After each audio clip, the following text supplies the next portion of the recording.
नमस्कार, green TV की आज की किसान चौपाल में आप सभी का बहुत बहुत स्वागत है। आज की किसान चौपाल हम लगा रहे हैं केवी के धार मध्य प्रदेश में। आज की किसान चौपाल green TV India, Madhya Pradesh agriculture department, horticulture department, आत्मा, RDA foundation, Dhanuka Agritech limited, CNHI यानी न्यू हॉलैंड और ईसुजू मोटर्स लिमिटेड के सहयोग से लगा रहा है।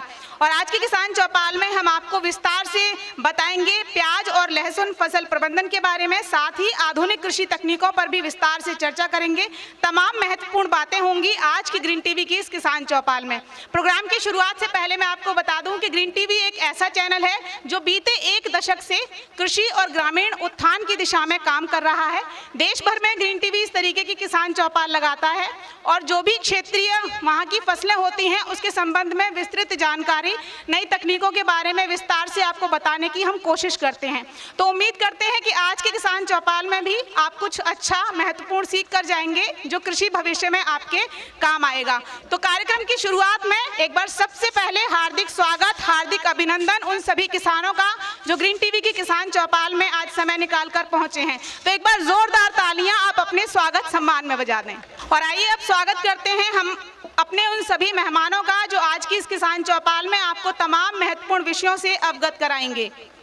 तो सबसे पहले मैं हमारे मेहमान doctor SS Chauhan sir, senior scientist cum head KV के धार, आपका बहुत बहुत स्वागत है आज के कार्यक्रम में। मैं मंच पर आमंत्रित करना चाहूंगी हमारे अगले मेहमान mister Akhil Sharma sir, DGM sales Indore Dhanuka Agritech limited से। मैं स्वागत करना चाहूंगी mister Mahesh Sharma sir, SME Dhanuka Agritech limited से। सर मंच पर आए, आपका भी बहुत बहुत स्वागत है कार्यक्रम में। मैं स्वागत करना चाहूंगी mister Ajay Kumbhkar sir, territory manager CNHI यानी न्यू हॉलैंड से। आपका भी बहुत बहुत स्वागत है कार्यक्रम में। मैं स्वागत करना चाहूंगी mister Afgan Irban sir, regional marketing manager Isuzu Motors India से। आपका भी बहुत बहुत स्वागत है कार्यक्रम में। श्याम जी हैं ममता ट्रेडर्स धार से। सर मंच पर आए, आपका भी बहुत बहुत स्वागत है कार्यक्रम में। तो कार्यक्रम में हम सभी स्पीकर्स की स्पीच सुनेंगे। आज जितने भी स्पीकर्स हमारे बोलेंगे वो आपको कुछ महत्वपूर्ण विषयों की जानकारी देंगे। हर एक स्पीकर आपको एक एक विषय से अवगत कराएंगे, विस्तार से उस विषय की जानकारी देंगे। लेकिन स्पीच शुरू होने से पहले मैं आपको बता दूं कि हमारे जो भी स्पीकर्स बोलेंगे आपको भी नोटपैड और पेन दिए जाएंगे। नोटपैड और पेन का इस्तेमाल आपको ये करना है कि जो स्पीच आपको दी जाएंगी, जिस विषय की जानकारी आपको दी जाएगी, वो जानकारी आपको ध्यान से सुननी है, नोट करनी है। और जब स्पीच खत्म हो जाएगी उसके बाद एक्सपर्ट आपसे एक सवाल पूछेंगे। उस सवाल का जिसको भी जवाब पता होगा वो हाथ उठाएंगे, माइक आपके पास आएगा और जो सही जवाब देंगे उन्हें ग्रीन टीवी की तरफ से एक इनाम दिया जाएगा। शर्त सिर्फ ये है कि आपको जवाब माइक में ही बताना है। जब माइक आपके पास आएगा अपना नाम बताएंगे, गांव का नाम बताएंगे और सवाल का जवाब बताएंगे। जवाब सही होगा तो एक इनाम पाने के आप हकदार होंगे।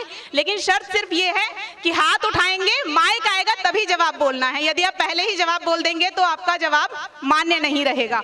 तो चलिए कार्यक्रम की शुरुआत करते हैं। और मैं सबसे पहले जानकारी एक खास विषय पर आपको दिलाने के लिए मंच पर आमंत्रित करना चाहूंगी मिस्टर अफगन इरबान सर हैं, regional marketing manager Isuzu Motors India से, जो आपको बताएंगे कि किसानों की राहों को कैसे आसान बनाता है ईसुजू। पीछे एक गाड़ी आप देख रहे होंगे, ट्रैक्टर है, साथ ही धानुका का स्टॉल है। तीनों स्टॉल्स आप विजिट कर सकते हैं।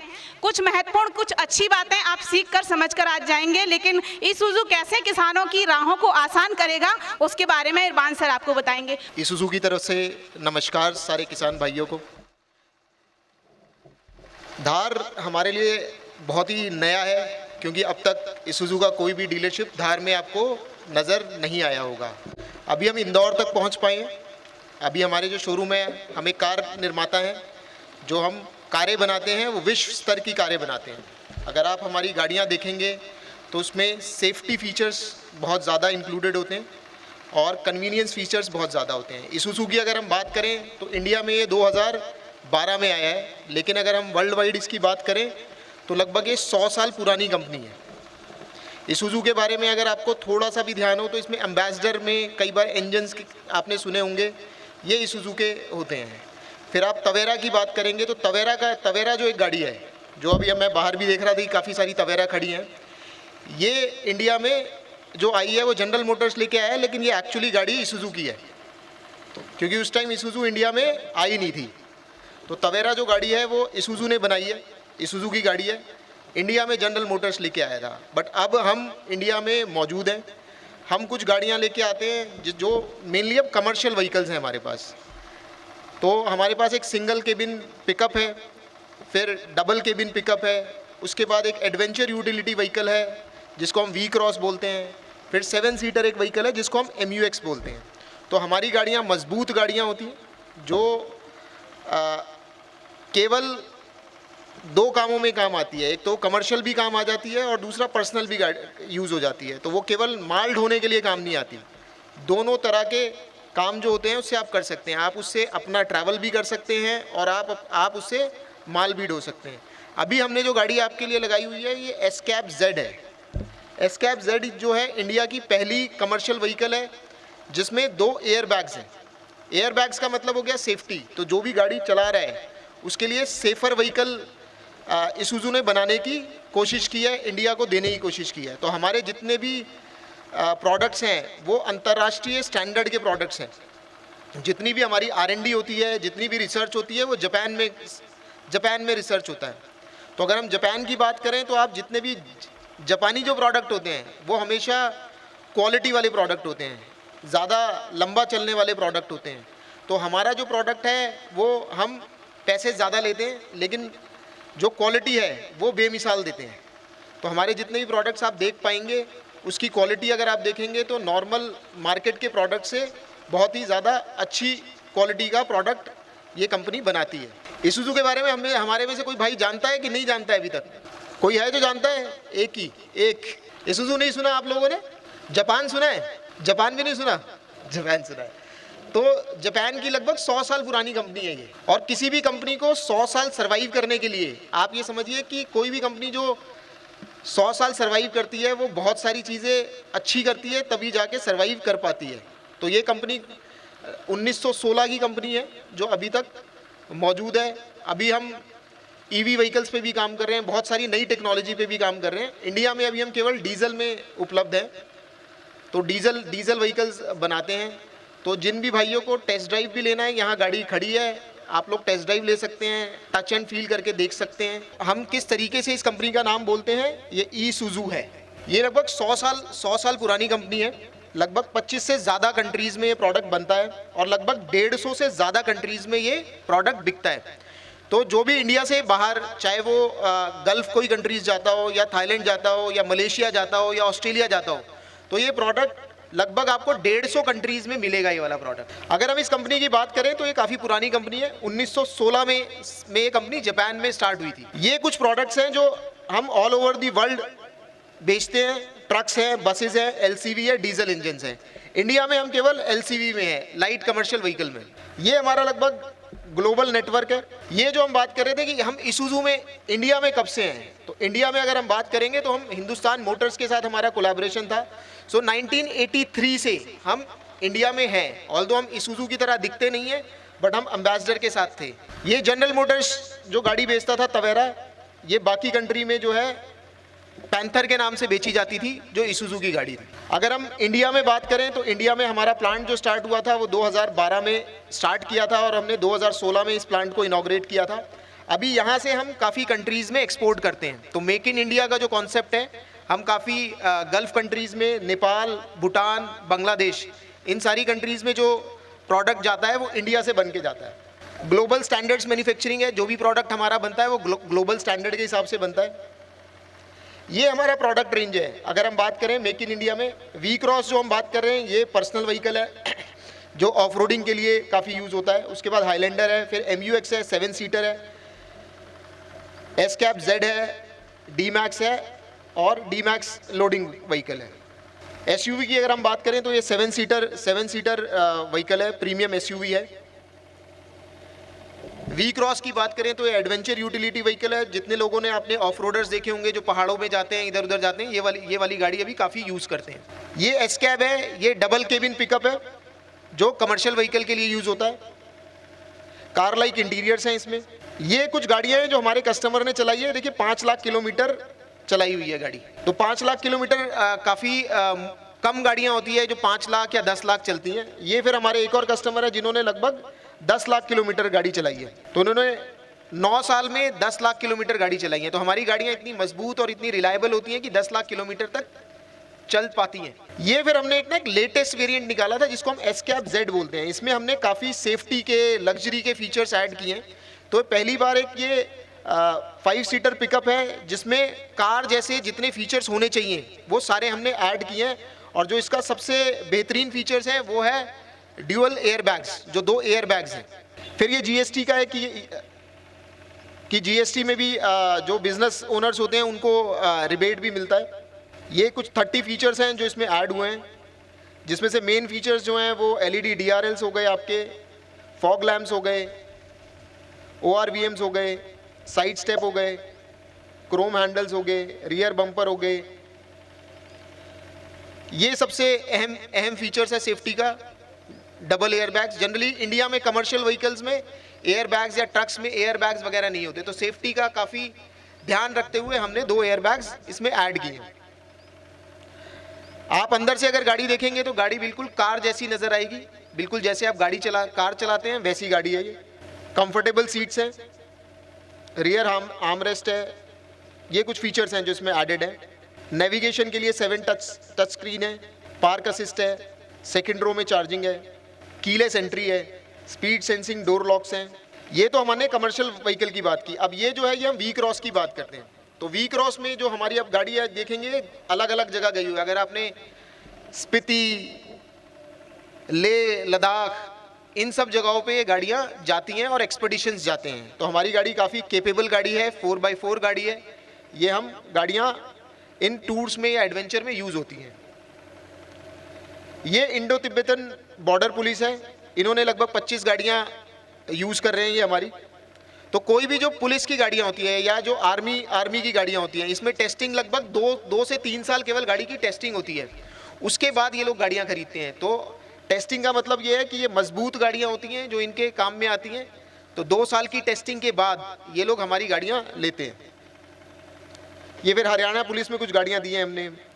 ये 100 V-क्रॉस हमने जम्मू एंड कश्मीर पुलिस में दी हुई हैं। ये NDRF में 10 गाड़ियाँ दी हैं।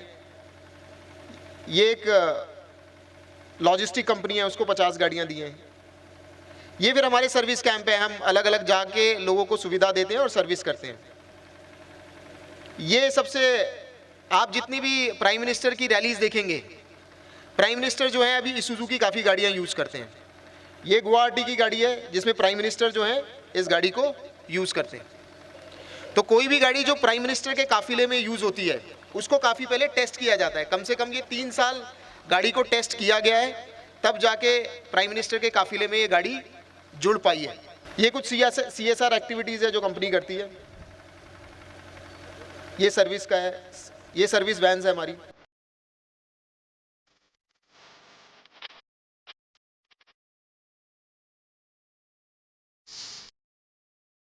Hello, my name is Suhas Patel. I live in Kolhapur. I am an engineer turned into a farmer. Currently, I am doing farming as well as helping my father with a family business which is related to agriculture.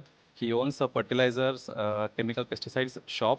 So the nature of my work is pretty much daily activities in farm which involve carrying fertilizers to my farm or doing sprays or transport labors from remote village to my farm place. So with the S-Cap Z, it has helped me tremendously in these areas where now I can carry a lot of stuff with me and get into my farm, which is in pretty much remote areas where I cannot get my sedan or any other SUV. So this has been a big plus for me since I bought this car. So before buying this car, I did a lot of research. I Googled what car I should get. So I was looking for something which, gives me benefits of both the worlds, where I can use a car for family, personal purpose, as well as, use this in my business or commercial purposes. So I came across Isuzu S-Cap Z while I was, surfing the net. Surprisingly, one day the staff from Isuzu dealership stopped by my shop and they asked me if I would like to test drive. Test driving the car was a crucial thing, or that made me decide that I wanted to get this car. Before that, I was only looking at the price point, but after driving this vehicle, I realized the benefits, the comfort, the safety, and I got into all the details I could, and I made up my mind. So before owning this S-Cab Z, like I already have a Volkswagen Vento and a similar segment car from another company. The difference I see is quite tremendous, because the other cars that I have currently are like sedan and they sit quite low. With the S-Cab Z, I feel, like a king sitting on a throne, where it sits pretty higher and I get a good view of the road, and I feel very confident when I'm driving. It has a lot of power in the engine. Off-roading is a big advantage that I get with this vehicle. Compared to sedans or other SUVs, this is pretty rugged, pretty strong, and you can take to places where you cannot take typically your sedan or SUV. So that's a big plus for me. My friends see this as our getaway car for trips. My family sees this as for long trips with a lot of luggage and people getting in and out of the car. And me and my father, we see this car as a workhorse for our farm and our business. And me driving this car is always a head turner for people around, and that gives me pleasure and pride. When I'm driving this car, I see the people's head turns around and they ask me, what car is this, how do you like it, or where do you buy this from? So those kind of questions give me a sense of that I made a good decision, and it gives me joy and pride. Isuzu never stops.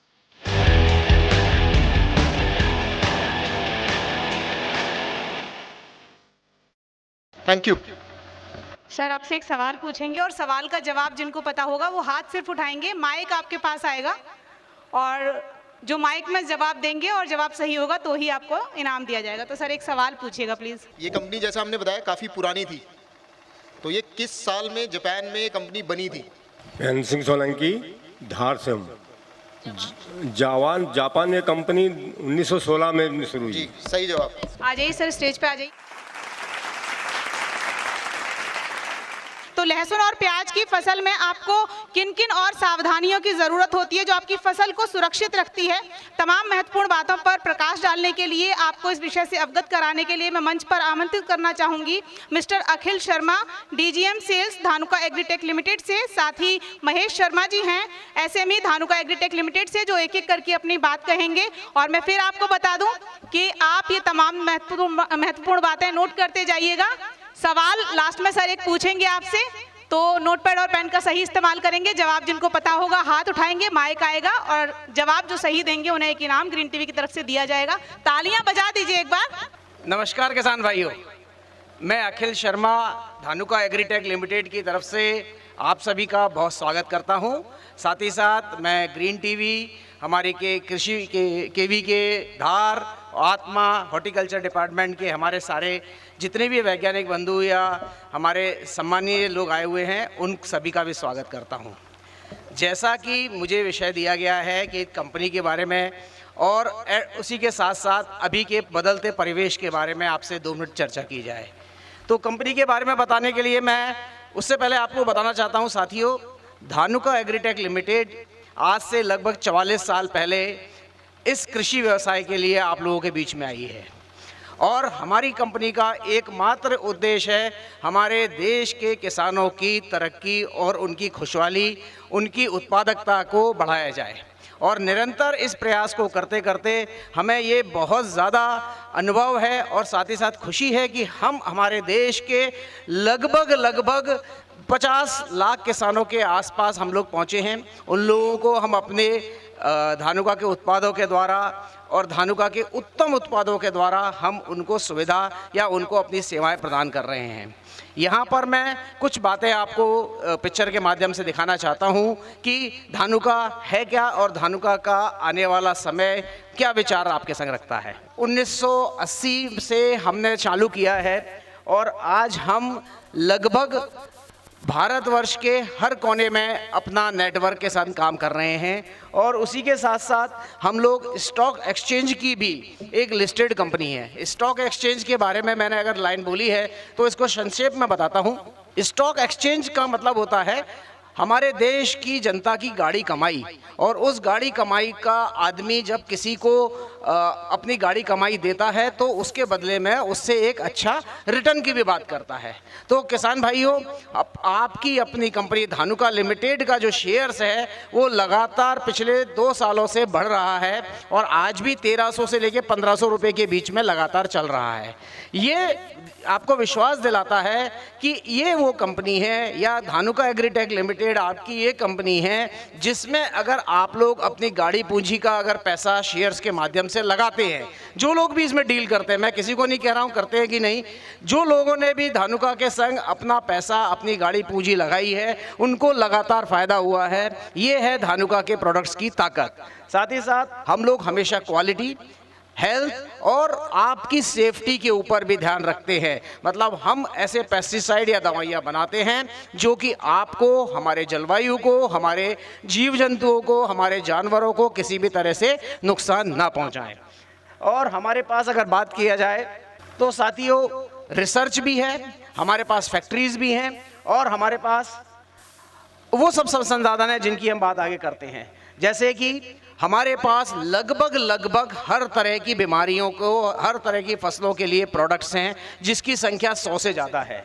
और उस products के, चाहे वो फफूंदीनाशक भी हो सकता है, herbicide भी हो सकता है, पीजीआर भी हो सकता है, किसी भी तरह के प्रोडक्ट्स है, प्लस पैक्स। मतलब हम हर खेत हर उसके हिसाब से अपने प्रोडक्ट बनाते हैं। मतलब 50 ml का भी हो सकता है, 300 ग्राम भी हो सकता है, 500 ग्राम का भी हो सकता है, 1 किलो भी हो सकता है, 5 किलो भी हो सकता है। ये आपकी ज़मीन और आपकी ज़रूरत के हिसाब से हम अपने पैक्स को बनाते हैं।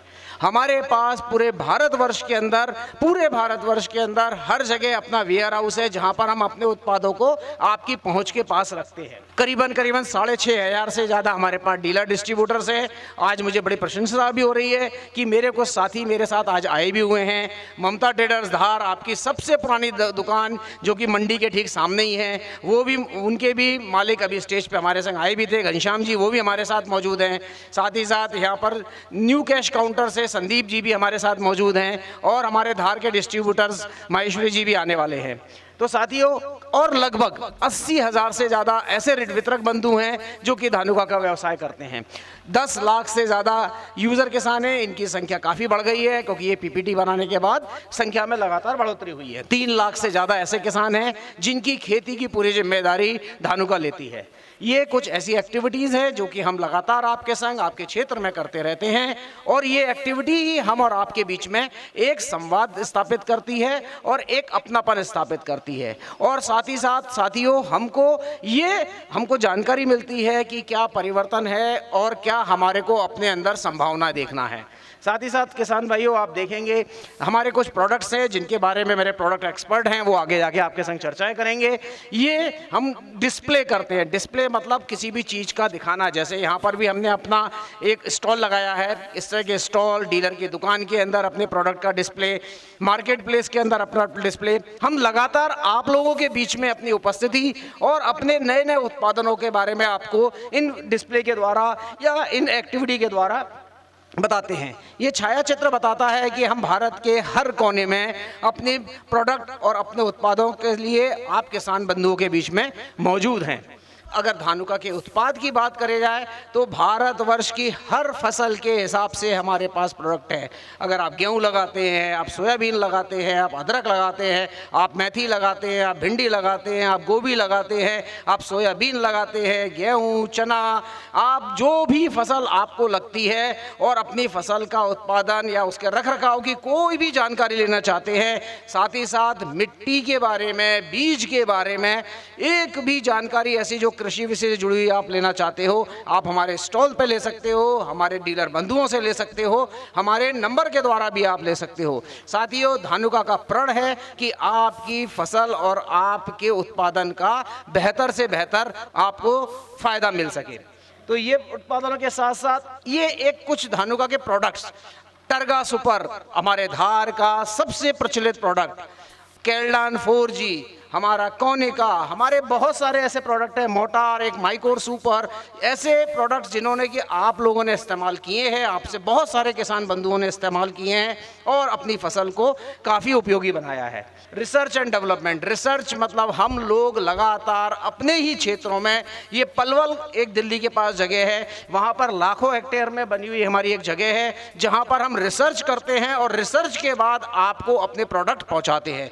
रिसर्च का मतलब हम अपने ही खेतों में 3-4 साल तक पूरी कोशिश करते हैं उस प्रोडक्ट के बारे में एक एक चीज़ को जांचने, परखने और उसकी गुणवत्ता को देखने के लिए। जब उसकी गुणवत्ता हमको महसूस होती है कि बिल्कुल सही है, उसके बाद साथियों आपके साथ लेके आते हैं। और एक चीज़ ज़रूर बताऊं साथियों, एक भी प्रोडक्ट या एक भी मॉलिक्यूल को बनाने का खर्चा लगभग 2000 करोड़ का आता है।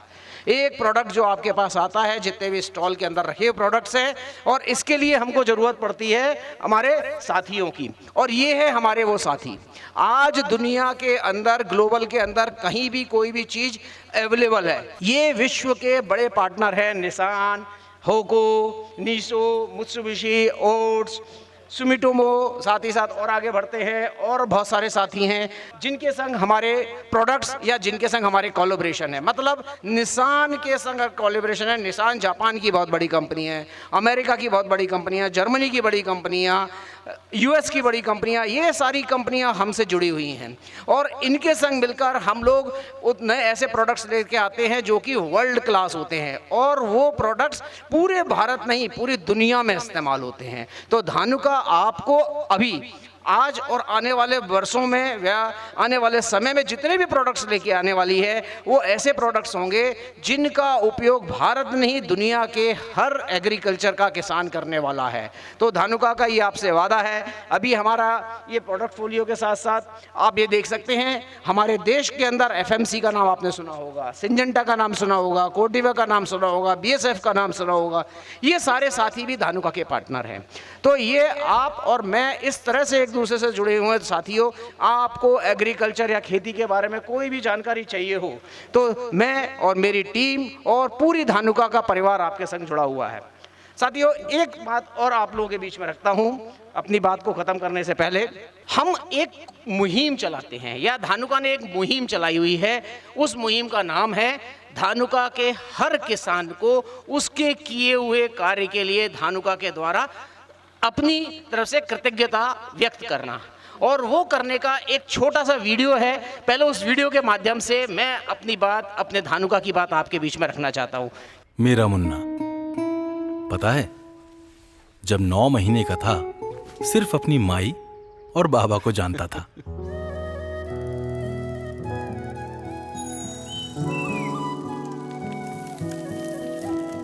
पर आज उसके नाम से हमें पूरा गांव जानता है। मेरा मुन्ना कुछ अच्छा करेगा।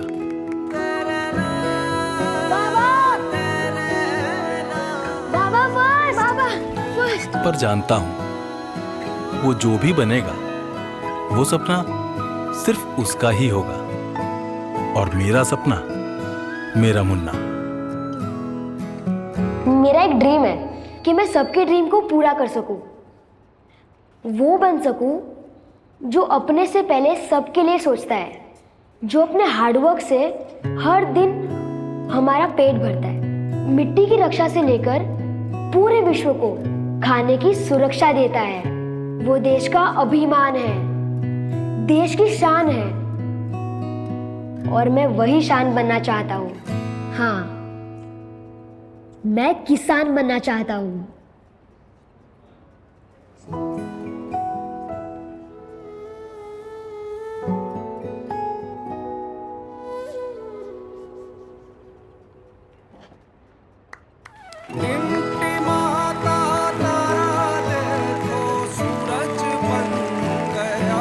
भविष्य के आधुनिक किसान बनने के बुलंद इरादे को धानुका नमन करता है। इंडिया का प्रणाम हर किसान के नाम। मैं बोलूंगा इंडिया का प्रणाम, और मैं उम्मीद करूंगा आप सब लोग बोलेंगे हर किसान के नाम। लेकिन उससे पहले साथियों, ये एक बड़ा ही मार्मिक वीडियो बनाया है।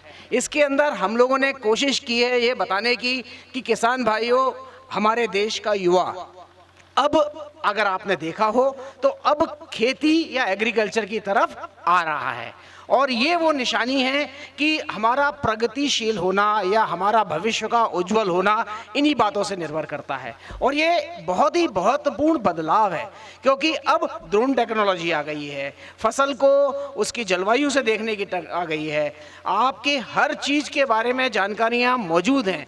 कृषि विज्ञान केंद्र, स्पेशली अगर मैं धार का नाम लूँ, चौहान साहब की टीम या हमारे दूसरे वैज्ञानिकों की टीम लगातार आप लोगों के सहयोग में है, और वो लोग आपके गांव खेतों तक भी पहुंच रहे हैं। हमारे साथी लोग भी लगातार गांव खेतों में पहुंच रहे हैं।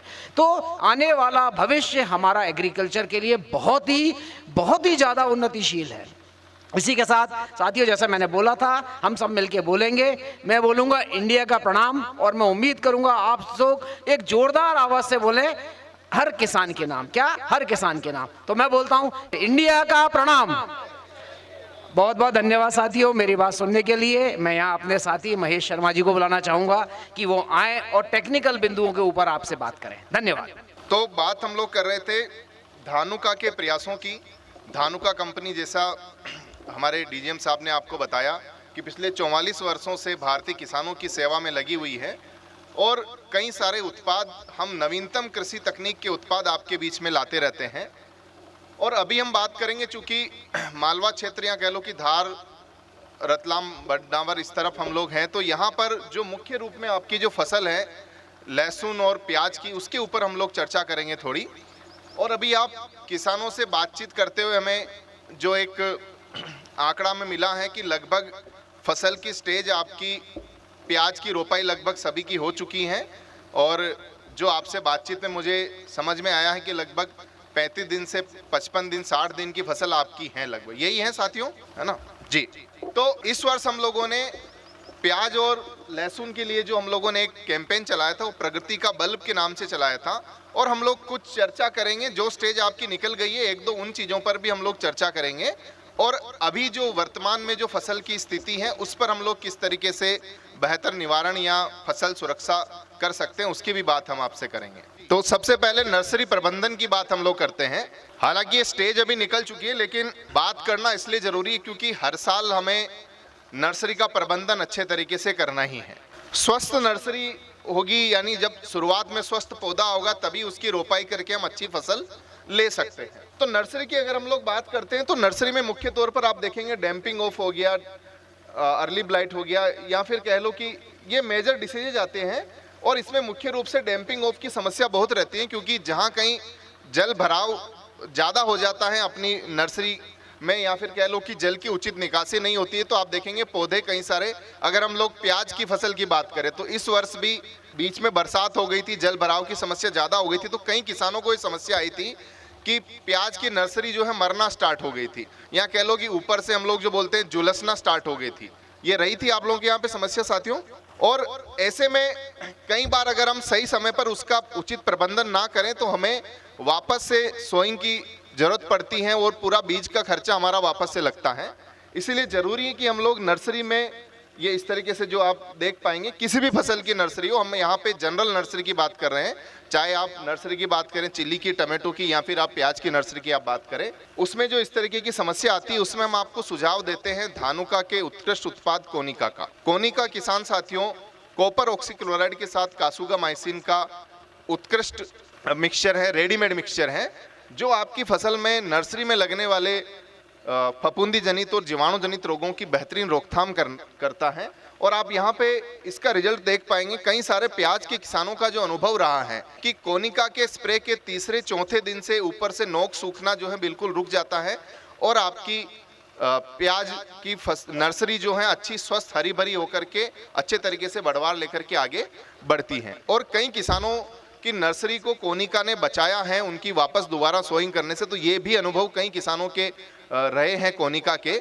और कोनिका का इस्तेमाल आप लोग प्याज की नर्सरी की फसल में प्रति लीटर पानी में 2 ग्राम कोनिका के हिसाब से आप घोल बना करके आप इस्तेमाल कर सकते हैं। अच्छे तरीके से आप लोग स्प्रे करें, यानी धीरे धीरे चलें, अच्छे से तर करते हुए आप चलें, और 2 ग्राम प्रति लीटर पानी के हिसाब से आप कोनिका का छिड़काव करते हैं तो आपको प्याज की नर्सरी, या कह लो कि अन्य कोई भी सब्जी आप कर रहे हैं, जैसे आप टमाटर हैं या मिर्च वगैरह का भी आप नर्सरी तैयार करते हैं तो उसमें आपको अच्छा इसका फायदा देखने को मिलेगा। तो ये तो थी नर्सरी प्रबंधन की बात। अब हम आगे बढ़ते हैं और जो वीडियो अभी आप लोग देख रहे थे, धानुका इंडिया का प्रणाम हर किसान के नाम, उसमें जो आधुनिक जमाने के जो नए किसान बनने का सपना देखते हुए बच्चा बोलता है स्टेज पे कि मैं वो बनना चाहता हूं जो जमीन की रक्षा से लेकर के फसल की सुरक्षा करने की जिम्मेदारी लेता है। और जमीन की रक्षा आप यकीन मानिए कि हम सब की जिम्मेदारी है, क्योंकि जो जमीन हमें मिली है हमें उसी स्वरूप में या उससे बेहतर स्वरूप में हमें अगले आने वाली पीढ़ी को देना है, तभी वो उतनी अच्छे तरीके से खेती कर पाएंगे। और इसमें कई बार हम जो हर सीजन दर सीजन जो अत्यधिक रूप से फर्टिलाइजर का इस्तेमाल करते हैं, उतनी गोबर खाद जो पहले हम लोग दिया करते थे उतनी हम लोग नहीं दे रहे हैं। आप सभी सहमत होंगे इस बात से।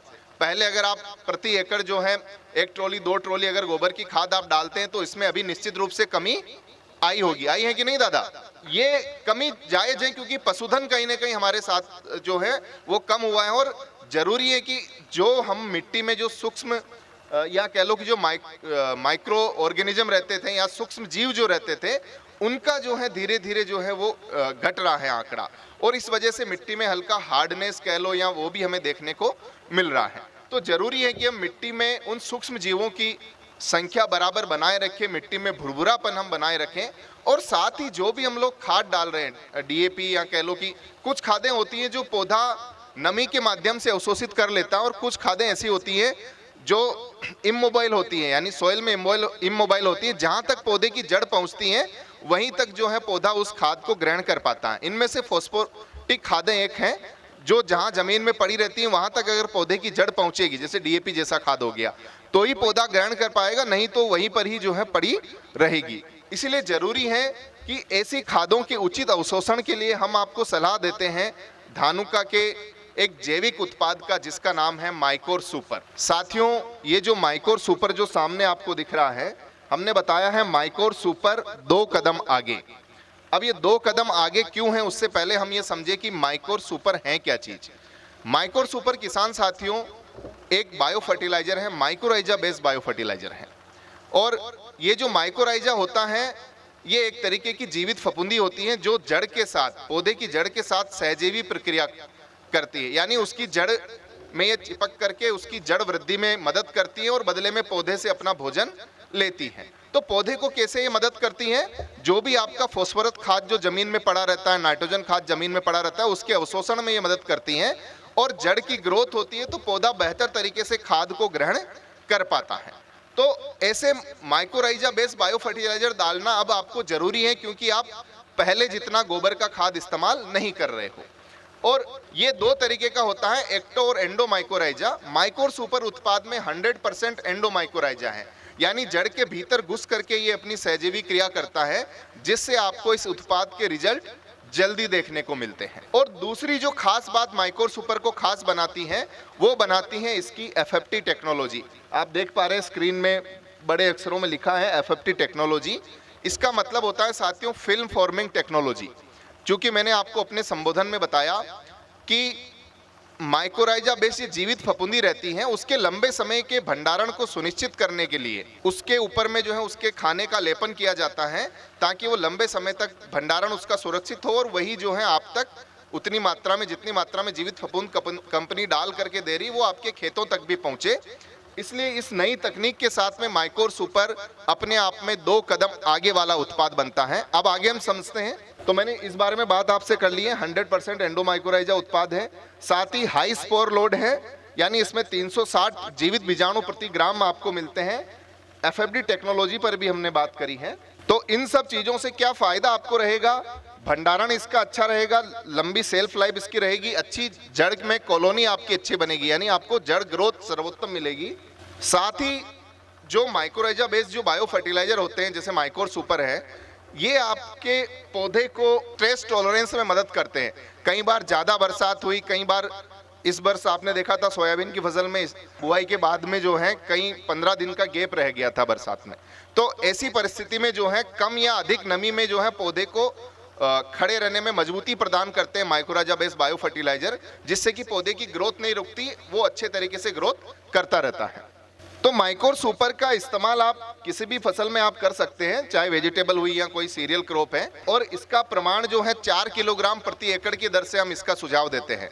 कितना साथियों? 1 एकड़ में 4 किलोग्राम माइकोर सुपर के इस्तेमाल का हम सुझाव देते हैं। और इसका इस्तेमाल आप फसल यानी जब बेसल डोज आप दे रहे हो तब आप कर सकते हो, या फिर प्याज की अगर हम बात करें तो रोपाई के 25 दिन के भीतर में आप इसका इस्तेमाल जो है करेंगे तो आपको इसका अच्छा रिजल्ट देखने को मिलेगा। 4 किलोग्राम प्रति एकड़ किसी भी खाद के साथ मिक्स करके, दानेदार ये रहता है, किसी खाद के साथ मिक्स करके आप इस्तेमाल कर सकते हैं।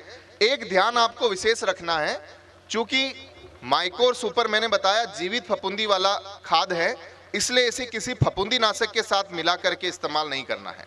अगर आपकी ये प्रैक्टिस है कि आप किसी खाद के साथ में कोई फफूंदी नाशक मिला करके आप छींटते हैं तो उसके साथ में आपको माइकोर सुपर का इस्तेमाल नहीं करना है।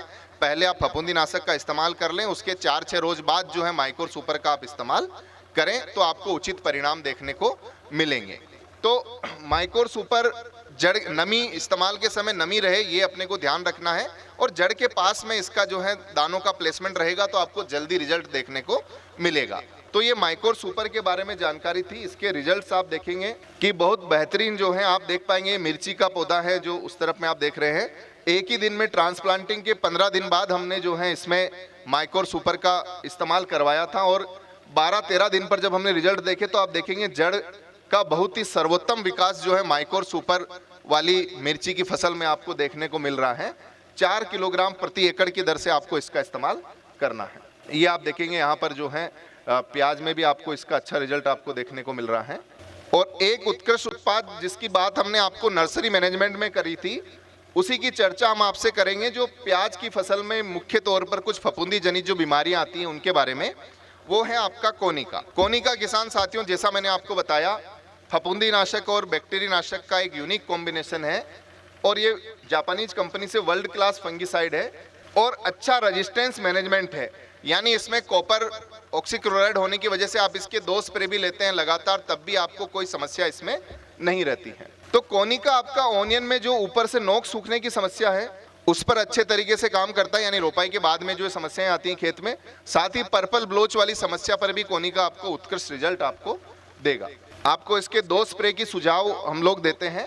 पहला स्प्रे आपको रोपाई के 25 से 35 दिन पर करना है प्याज की रोपाई के, और दूसरा स्प्रे जो है, जो अभी आपकी अवस्था ज़्यादातर किसानों की चल रही है, तो हम आपको सुझाव देते हैं कि धानुका का कोनिका 300 ग्राम प्रति एकड़ की दर से अभी आपका समय है, जब आप प्याज में कहीं पर नोक सूखने की समस्या है या पर्पल ब्लोच जिसे हम लोग बोलते हैं, जो मैं अपने पिछले वाली स्लाइड में आपने देखा था, ये इस तरीके की समस्या, तो इन पर जो है आप धानुका का कोनिका का इस्तेमाल आप कर सकते हैं 300 ग्राम प्रति एकड़ की दर से। तो हमारे बीच में कई सारे किसान साथी हैं जिन्होंने इन उत्पादों का इस्तेमाल ऑलरेडी किया हुआ है और अच्छा अनुभव उन्होंने लिया है। तो मैं चाहूँगा उनमें से कोई अपना अनुभव रखे। दिनेश जी वर्मा है बादनपुर से। Thank you. आपने माइकोर सुपर का अच्छा इस्तेमाल करके अच्छे अपने अनुभव लिए हैं, तो मैं चाहूँगा आप अपने अनुभव जो है साझा करें। मैंने जो माइको सुपर मैंने इसी साल करा था अभी। जी सर। और अभी समझ लो कि 1-1.5 महीना हुआ है अभी, और अभी तो ऐसा जो आप भी जो बता रहे थे कि वो रिजल्ट पूरा पकने के बाद ही मालूम पड़ा कि हमको भी कितना कैसा रिजल्ट है उसका। बाकी जो माइको जो आप बता रहे थे कोनिका का, वो मैं 4 साल से डाल रहा हूँ, तो उसका बिल्कुल बेहतरीन रिजल्ट मिला। और मैंने अभी नर्सरी में डाला था प्याज में भी, तो बिल्कुल बढ़िया सफ़ेद जग अंदर प्याज भी निकली है, जब जड़ भी अच्छी निकली उसकी, जड़ की ग्रोथ और ये अच्छी देखने को बढ़िया। मैंने इस साल 2.5 बीघा लगाया प्याज, और वो नर्सरी तैयार करी थी, उसमें कोनिका 2 बार मैंने उसको उपयोग करा था। चलिए, बढ़िया रिजल्ट है। बहुत बहुत धन्यवाद आपका। आपने माइकोर सुपर और कोनिका दोनों के अनुभव रखे हैं। Thank you Dinesh ji. तो इसी के साथ मैं अपनी बात समाप्त करता हूँ, है ना। थैंक यू आप लोगों का। तो 2 सवाल मैं आपसे पूछूंगा किसान साथियों। तो सबसे पहला सवाल जो मेरा ये है, चूंकि अभी हम चर्चा कर रहे थे माइकोर सुपर के बारे में, तो हाथ उठाएं कहीं, मतलब बीच में आवाज़ से ना आप जवाब दें। तो माइकोर सुपर जिसकी हमने आपसे बातचीत करी है, प्याज और लहसुन की फसल में इसका प्रति एकड़ कितना प्रमाण है, यानी 1 एकड़ में कितना माइकोर सुपर इस्तेमाल करना है आप? जी, मैं सलकनपुर से 300 ग्राम प्रति एकड़। 300 ग्राम प्रति एकड़। बहुत बहुत धन्यवाद। चाहूँगी कि यदि आप धानुका के प्रोडक्ट्स के बारे में कोई और जानकारी चाहते हैं तो पीछे धानुका का स्टॉल विजिट आप कर सकते हैं, वहाँ से आप प्रोडक्ट्स की जानकारी ले सकते हैं। साथ ही धानुका का टोल फ्री नंबर है 1800-102-1022। और हमारे साथ दो मेहमान हैं, संदीप प्रजापति जी हैं, आपका बहुत बहुत स्वागत है कार्यक्रम में। और हमारे बीच आ गए हैं Ashish Patidar ji, rural agriculture extension officer, horticulture department से, आपका भी बहुत बहुत स्वागत है कार्यक्रम में। और चलिए कार्यक्रम को आगे बढ़ाते हैं। और एक बहुत महत्वपूर्ण विषय होता है मिट्टी। हमारे देश के तमाम हिस्सों में किसान ऐसे हैं जो मिट्टी की उर्वरा शक्ति कितनी ज़रूरी होती है, मिट्टी की उर्वरता कितनी महत्वपूर्ण होती है, इस विषय से आज भी पूरी तरह अवगत नहीं है। बहुत ज़रूरी होता है मिट्टी का स्वास्थ्य। ठीक वैसे जैसे हम अपने स्वास्थ्य का ध्यान रखते हैं, तो मिट्टी की जांच महत्वपूर्ण क्यों है, क्यों करानी चाहिए, इस विषय की जानकारी देने के लिए, साथ ही उर्वरकों का क्या महत्व होता है फसलों के लिए, तो इन दोनों विषयों पर विस्तार से बातचीत करने के लिए मिट्टी की जांच और फर्टिलाइजर एंड न्यूट्रिएंट्स मैनेजमेंट प्याज और लहसुन में आपको किस तरीके से करना है, विषय बताने के लिए, विषय पर विस्तार से कुछ ज्ञान देने के लिए मैं मंच पर आमंत्रित करना चाहूंगी डॉक्टर एस चौहान सर हैं, senior scientist cum head KVK Dhar Madhya Pradesh से। एक बार जोरदार तालियों से सर का स्वागत करें और तमाम जानकारियों को नोट करें। सर जो सवाल पूछेंगे जवाब के लिए हाथ उठाएं, जिनका जवाब सही होगा उन्हें ग्रीन टीवी की तरफ से एक इनाम दिया जाएगा। सर धन्यवाद मैडम। आज की इस कृषक चौपाल में सर्वप्रथम जो किसान भाई यहाँ उपस्थित हुए हैं उसका कृषि विज्ञान केंद्र हार्दिक स्वागत करता है, अभिनंदन करता है। आज के इस कार्यक्रम में हमारे बीच उपस्थित ग्रीन टीवी कंटेंट हेड जो हैं स्मिता सिंह मैडम हैं, और regional marketing manager Isuzu Motor India Afzain Irban sir, DGM sales Dhanuka Akhil Sharma sir, SME Dhanuka Mahesh Sharma sir, territory manager New Holland Ajay Kumbalkar और ममता ट्रेडर से घनश्याम मेहरबानी सर, और एडीएच आशीष पाटीदार जी और उपस्थित किसान भाइयों। जैसा कि ये प्रशिक्षण कार्यक्रम जो ग्रीन टीवी के द्वारा रखा गया है, जो मुझे कहा गया कि मृदा परीक्षण पे थोड़ा उर्वरक प्रबंधन पे थोड़ी जानकारी देने के लिए, तो सबसे पहले मैं बताना चाहूँगा कि आप लोग में सबसे पहले ये जानना चाहूँगा कितने लोग गहरी जुताई करते हैं, हाथ ऊपर करें। कितने साल में? हर तीसरे साल अपने को गहरी जुताई करनी है। उससे क्या फ़ायदा होता है? खरपतवार नहीं उगते हैं। और कोई बताए? इल्ली के कीड़े मर जाते हैं और हार्ड पैन टूट जाता है। और इसके अलावा एक पॉइंट और है, हमारी ज़मीन की जो है ना वाटर होल्डिंग कैपेसिटी, मतलब जल धारण क्षमता बढ़ जाती है। आप कभी भी अगर खेत में आप जाएंगे, अगर कहीं पे कल्टीवेटर लगा हुआ है और एक जगह आप देखेंगे कि अगर प्लाऊ चला है, कितना भी बारिश हो जाए, जहाँ प्लाऊ चला है वहाँ से खेत का पानी बहता नहीं है, और जहाँ कल्टीवेटर चला है आप देखना थोड़े समय बाद पानी खेत से बाहर निकल जाता है। तो इसका कारण वो हार्ड पैन टूट जाता है, तो सब पानी हमारा धरातल में नीचे की ओर वाटर लेवल बढ़ाने में सहायक होता है। हमारा वाटर लेवल क्यों डाउन हो रहा है? मेन कारण यह है कि हम उर्वरकों का ज़्यादा से ज़्यादा उपयोग कर रहे हैं, जिससे हार्ड पैन डेवलप हो रहा है। तो इसमें अब मैं थोड़ा मिट्टी परीक्षण के संबंध में बताऊंगा। जैसे ये स्लाइड कह रही है, आप जब से मिट्टी है, अगर कमज़ोर मिट्टी होगी तो पौधा भी कैसा होगा? कमज़ोर होगा, और हमारा स्वास्थ्य भी कमज़ोर होगा। क्योंकि आपने देखा कोरोना आया था, कोरोना में हमने जिंक की गोली खाई थी, क्योंकि हम जिंक को ज़मीन में डाल ही नहीं रहे। अगर जिंक को हम ज़मीन में डालेंगे तो हमारे शरीर में ऑटोमेटिक आ जाएगा और ये डेफिशिएंसी नहीं आएगी, जिससे हमारी बॉडी की इम्यूनिटी बनी रहेगी। इसलिए अगर मिट्टी को स्वस्थ रखना है, स्वस्थ रहेगी तो हम पौधा भी स्वस्थ रहेगा, हम भी स्वस्थ रहेंगे। अब मिट्टी परीक्षण में 3 प्रश्न उठते हैं, क्यों, कब और कैसे। तो मैं सबसे पहले ये जानना चाहूँगा मिट्टी का नमूना कब लेना चाहिए? कोई बता सकता है? फसल कटने के, देखो 2 समय रहते हैं, एक तो अभी सोयाबीन या मक्का की फसल कटती है खरीफ में, उसके बाद, और दूसरा रहता है अभी जैसे गेहूं चना की फसल कटेगी, उसके बाद हम नमूना निकाल सकते हैं। और सबसे सही समय जो है वो अभी गर्मी का समय जो आ रहा है, 2 महीने हमारा खेत जो खाली रहेगा उस समय यदि हम अभी अगर मिट्टी का नमूना निकाल के यदि हम जांच करा लेंगे तो हमें पता लग जाएगा हमारी मिट्टी में क्या कमी आ रही है, और उस कमी को यदि हम दूर कर देंगे तो हम उत्पादन बढ़ा सकते हैं। चाहे आप कोई भी फसल हो, चाहे आप लहसुन का ले रहे हो, चाहे आप फलदार पौधे ले रहे हो या अनाज की फसल ले रहे हैं, ये मिट्टी की जाँच कराना बहुत ज़रूरी है।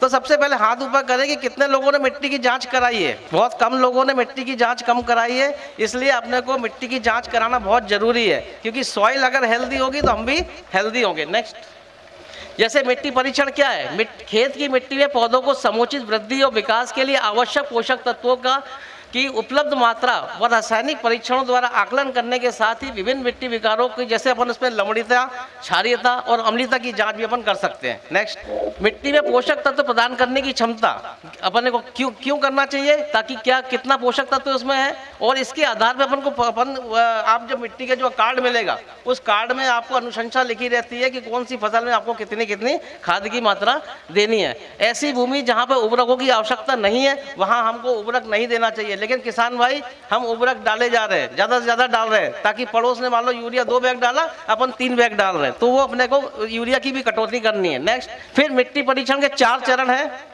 चूँकि मैं इसलिए फास्ट चलूँगा कि मैडम ने मुझे 15 मिनट का समय दिया है, तो मुझे 15 मिनट में आपको पूरा कोर्स कंप्लीट करना है।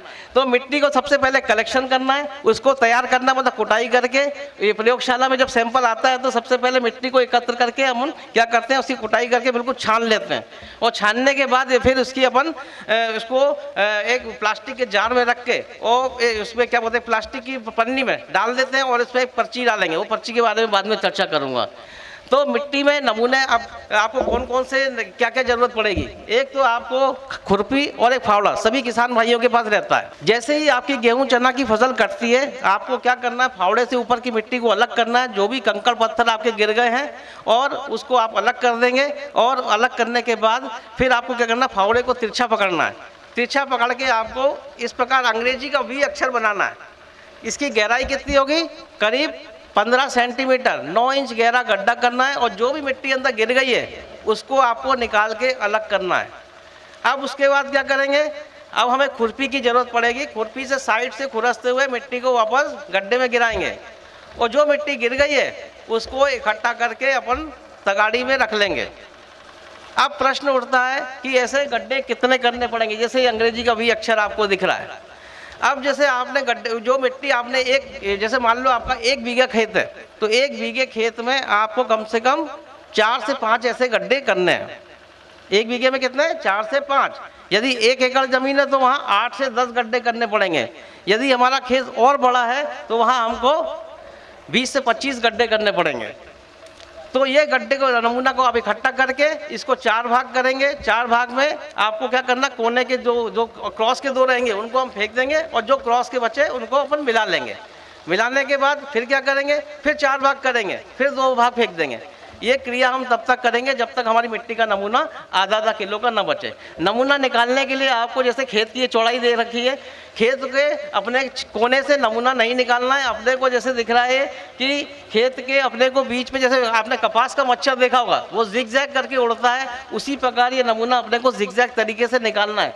अगर लंबाकार है या आपका त्रिकोणाकार है या आयताकार है, इस प्रकार अपने को खेत से नमूना निकालना है।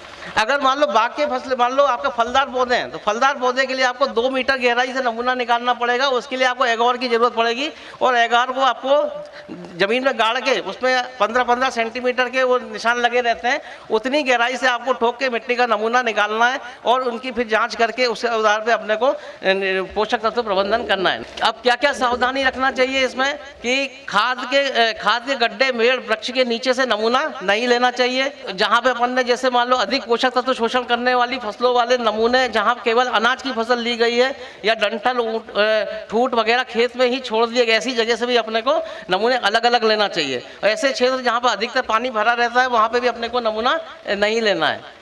और जहाँ पे अगर जैसे खाद अगर डाल दी तो खाद के भी ऐसी जगह से भी नमूना नहीं निकालना। इसीलिए मैंने आपको कहा कि नमूना कब निकालना, जब कटाई के बाद, क्योंकि उस समय कोई खाद अपने खेत में डली नहीं रहती। ये प्रपत्र है जिसको अपने को मिट्टी पर जो पॉलीथीन में मिट्टी भर देंगे, उसमें इसमें डालना किसान का नाम, पिताजी का नाम, गांव का नाम, खेत का खसरा नंबर, कौन सी फसल पहले ली, कौन सी फसल अब आगे लेने जा रहे हैं, ये सब जानकारी भरकर उस मिट्टी परीक्षण प्रयोगशाला में आपको डाल के भेजना है। आपको जब मिट्टी का स्वास्थ्य कार्ड मिले उसमें दो चीज़ आपको देखनी है। पहला पीएच अगर 6.5 से 7.5 के बीच में अगर आपको दिख रहा है तो समझ लो आपकी मिट्टी स्वस्थ है। अगर इसके ऊपर अगर पीएच ऊपर या नीचे जा रहा है तो समझ लो मिट्टी का स्वास्थ्य गड़बड़ है। जैसे कार्बन है, अगर आप जैसे मिट्टी का जो आप स्वास्थ्य कार्ड देखें अगर 0.5 के ऊपर अगर यदि आपके उसमें कार्बन % आ रहा है तो समझ लो मिट्टी का स्वास्थ्य अच्छा है, और अगर इससे कम आ रहा है तो समझ लो मिट्टी का स्वास्थ्य गड़बड़ है, हमको कार्बन मिलाना पड़ेगा, सन और ढेंचाऊ खेत में तोड़ना पड़ेगा। ये ऐसी सेकेंडरी और न्यूट्रिएंट पोषक सूक्ष्म पोषक तत्वों की मात्रा है। अब दूसरी एक मेथड और है जिसको बोलते हैं पेनिट्रेशन। ये तो आपको केमिकल मेथड बता दी। अब बिना मिट्टी के जांच भी आप पता कर सकते हैं कि हमारी मिट्टी में क्या कमी आ रही है। जैसे पेनिट्रेशन मेथड है, इन्फिल्ट्रेशन मेथड है, एग्रीगेशन है और अर्थवॉर्म। ये पेनिट्रोमीटर आप खुद बना सकते हैं। हमारी जो साइकिल का पहिया है उस पर जो ताड़ी रहती है उस ताड़ी को आप निकाल लें और इस प्रकार ये हैंडल बना लें नीचे, और इस हैंडल को आप नीचे ज़मीन में गाड़ें। अगर ज़मीन में गाड़ने के समय आपको कम ताकत लग रही, आसानी से घुस जाता है मिट्टी में, समझ लो मिट्टी का स्वास्थ्य अच्छा है। यदि अपन थोड़ी ताकत लगा के फिर बड़ी मुश्किल में घुसा तो समझ लो मिट्टी का स्वास्थ्य मध्यम है। और यदि अपन कोशिश कर रहे इतनी हार्ड ज़मीन में नहीं घुस पा रही है तो समझ लो मिट्टी का स्वास्थ्य गड़बड़ है। ये पेनिट्रोमीटर अपन मेथड खुद अपन अपने खेत में कब करना है, जैसे ही गेहूं चना की फसल कटे जुताई करने के पहले ये काम करना है। दूसरी मेथड इन्फिल्ट्रोमीटर। आपके पास पाइप पड़े होंगे, एक पाइप का टुकड़ा ले लो इतना करीब लंबा और इसको एक उंगली इतना करीब आप जमीन में गाड़ दो। अब क्या करना है, गाड़ के उसमें पानी भर दो। अब अपने को घड़ी देखनी है, अगर 3 मिनट के अंदर आप देखना पानी अगर जमीन में उतर जाता है, खाली हो जाता है पाइप, समझ लो मिट्टी का स्वास्थ्य अच्छा है। अगर 3 से 7 मिनट के अंदर पानी अगर उतरता है समझ लो मिट्टी का स्वास्थ्य मध्यम है। और यदि आपका 7 मिनट भी हो गए तब भी पाइप में पानी भरा हुआ है, समझ लो मिट्टी का स्वास्थ्य गड़बड़ है। तो ये ऐसी मेथडें हैं जो आप ना मिट्टी के जांच भी पता कर सकते हैं। इतने किसान भाइयों के खेत में हाथ ऊपर करें जिनके खेत में गिंडोला है 8-10 लोग हैं, चलो बहुत अच्छी बात है। क्योंकि गिंडोला क्या काम करता है, खेत की जुताई करता है, और अगर खेत में अगर गिंडोला आ गया तो समझ लो आपकी मिट्टी बहुत अच्छी है। एक मेथड और है, ये आपके घर में कांच का गिलास होगा, गिलास में पानी भर लें और अपने खेत की मिट्टी का डेला लाके उस पानी में डाल दें।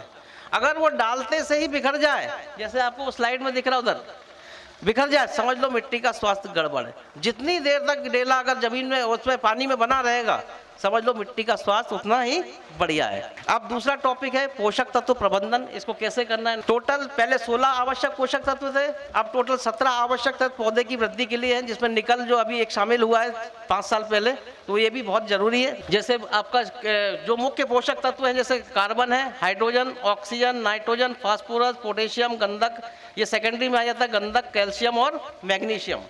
जो कि अपन देखो कार्बन, हाइड्रोजन, ऑक्सीजन तो वातावरण से मिल जाता है, बाकी जैसे नाइट्रोजन है, फास्फोरस है, ये अपने को खाद के रूप में देना पड़ता है।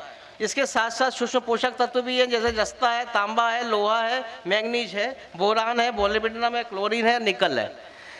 जो मेरी सॉइल टेस्टिंग अपनी धार जिले में करी उसमें मैंने देखा है कि अपने यहाँ सिर्फ 2 तत्व की और कमी आ रही है, एक आपकी जिंक की कमी आ रही है, एक सल्फर की कमी आ रही है। क्योंकि इनका हम प्रयोग कम कर रहे हैं, तो मेरा किसान भाइयों से अनुरोध है कि अपनी अगर पौधे को अगर संतुलित भोजन दोगे तो वो उत्पादन अच्छा देगा, नहीं अगर वो भूखा रह जाएगा तो उत्पादन हमारा कम आएगा।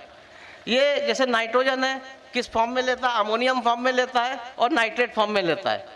अमोनियम फॉर्म में कब लेता है, जहाँ अगर धान की फसल हो वहाँ हम अमोनियम सल्फेट का प्रयोग करते हैं। लेकिन जहाँ अपन जैसे नाइट्रेट का प्रयोग जैसे है ये यूरिया अपन डालते हैं, अमोनियम फॉर्म में रहता है और जैसे ही पानी मिलता है तो ये नाइट्राइट में कन्वर्ट होता है, नाइट्राइट से फिर नाइट्रेट है। पौधे को नाइट्रेट फॉर्म में नाइट्रोजन मिलती है, कौन से फॉर्म में, नाइट्रेट फॉर्म में। फिर ऐसी फास्फोरस है। फिर आपका जैसे अगर पोषक तत्व देखें, अगर जैसे प्रबंधन, जैसे हर चीज़ की अपनी हर आदमी की अलग अलग भूख होती है, तो उसी प्रकार हमारी फसल की भी भूख अलग अलग है कि गेहूं अगर सिंचित बो रहे हैं तो इतना खाद देना है, असिंचित बो रहे हैं तो इतना खाद देना है, ऐसी मक्का है, अरहर है, फिर मूंगफली, सोयाबीन, आलू, गोभी, मतलब हर फसल का अलग अलग भोजन है। ये भोजन अगर यदि अपन देंगे तो फसल हमारी स्वस्थ रहेगी, अधिक से अधिक उत्पादन ले पाएंगे। जैसे भी मैंने आपको भी एक गणना करके दिखाया नेक्स्ट कि प्याज में कैसे, जैसे आपका ये यूरिया है, ये नाइट्रोजनस फर्टिलाइजर है, इन्हें नाइट्रोजन का प्रयोग करना है। नेक्स्ट ये फास्फोरस में कौन कौन, single super phosphate, Daemon, DAP है, मोनो एमोनियम फास्फेट नेक्स्ट, ये पोटाशियम फर्टिलाइजर है नेक्स्ट। ये जैसे मान लो कोई माइक्रोन्यूट्रिएंट की डेफिशिएंसी आती है, जैसे मान लो आप खेत में घूमते हैं और आपको दिख रहा है कि कुछ मान लो जिंक की कमी दिख रही है, तो जिंक अपने को खेत में डालना है, स्प्रे करना है, तो कितनी मात्रा आप पंप में स्प्रे करोगे, कोई बता सकता है? एक पंप में जिंक सल्फेट अगर स्प्रे करना है कितनी मात्रा डालोगे? देखो इसका तरीका बता दूं आपको, जिंक कितना 0.5%, मतलब 100 में 0.5, अगर 1 लीटर पानी है तो वहाँ कितना 5 ग्राम, और पंप हमारा कितना 15 लीटर का, तो 75 ग्राम अपने को जिंक सल्फेट लेना है और उसका आधा चूना डालना है 37 ग्राम, तो उसको न्यूट्रलाइज करने के लिए। तो इस प्रकार अपन जिंक और सल्फर की अगर डेफिशिएंसी आ रही है पौधे में, अगर खड़ी फसल में, तो अपन इसको स्प्रे के द्वारा दूर कर सकते हैं। अब जैसे कैलकुलेशन कैसे करना है प्याज में, मान लो प्याज में अपने को 100-60 NPK देना है, 100-60-100। अगर नाइट्रोजन निकालना है तो देखो बोरी, अगर अपन सिंपल सा कैलकुलेशन है, एक बोरी जो रहती है आपकी 50 किलो की रहती है, तो अपन अगर 46% देखना तो 100 किलो बोरी में देखेंगे, तो 100 भागे 46 करेंगे तो 2.17 फैक्टर आ गया। इसको गुणा कितना, अपने को 100 किलो नाइट्रोजन देनी है तो 217 किलो अपने को यूरिया देना पड़ेगा। अभी अपन अंदाज से दे रहे हैं, लेकिन अगर ये कैलकुलेशन मेथड से देंगे, ये रिकमेंडेड डोज ऑफ फर्टिलाइजर के हिसाब से कैलकुलेशन करें, उतना देंगे तो निश्चित तौर पे हमारा उत्पादन बढ़ेगा। ये 1 हेक्टर का है पूरा, 1 हेक्टर में अगर जैसे 217 किलो नाइट्रोजन है, आपके अपने यहाँ 4 बीघा है, तो उसको 4 से भाग लगा देंगे, वो आपके बीघे की कैलकुलेशन निकल जाएगी। दूसरा आपका जैसे फास्फोरस, मान लो आप सिंगल सुपर फास्फेट यूज कर रहे हैं, उसकी बोरी में कितना लिखा रहता है 16%, तो 100 को 16 से भाग लगा देंगे, जो फैक्टर आ गया। अब हमको फास्फोरस कितनी देनी, 60 किलो से गुणा कर देंगे तो 375 ग्राम प्रति हेक्टर अपने को सिंगल सुपर फास्फेट डालना पड़ेगा। बीघे में कन्वर्ट करना तरीका वही, 4 से भाग लगा दे तो आपको उतना आपको सिंगल सुपर फास्फेट डालना पड़ेगा, लगभग 2 बोरी के आसपास। फिर अपन जैसे मान लो अगर DAP के थ्रू दे रहे हैं, तो DAP के थ्रू कैलकुलेशन करना है तो 100 में 46 का वो फैक्टर आया, 130 किलो 0.2 kg अपना DAP जाएगा 1 हेक्टर में, और फिर उस पर नाइट्रोजन भी गया, 18% नाइट्रोजन होता है, तो वो इससे करीब 23 किलो अपना नाइट्रोजन चला गया।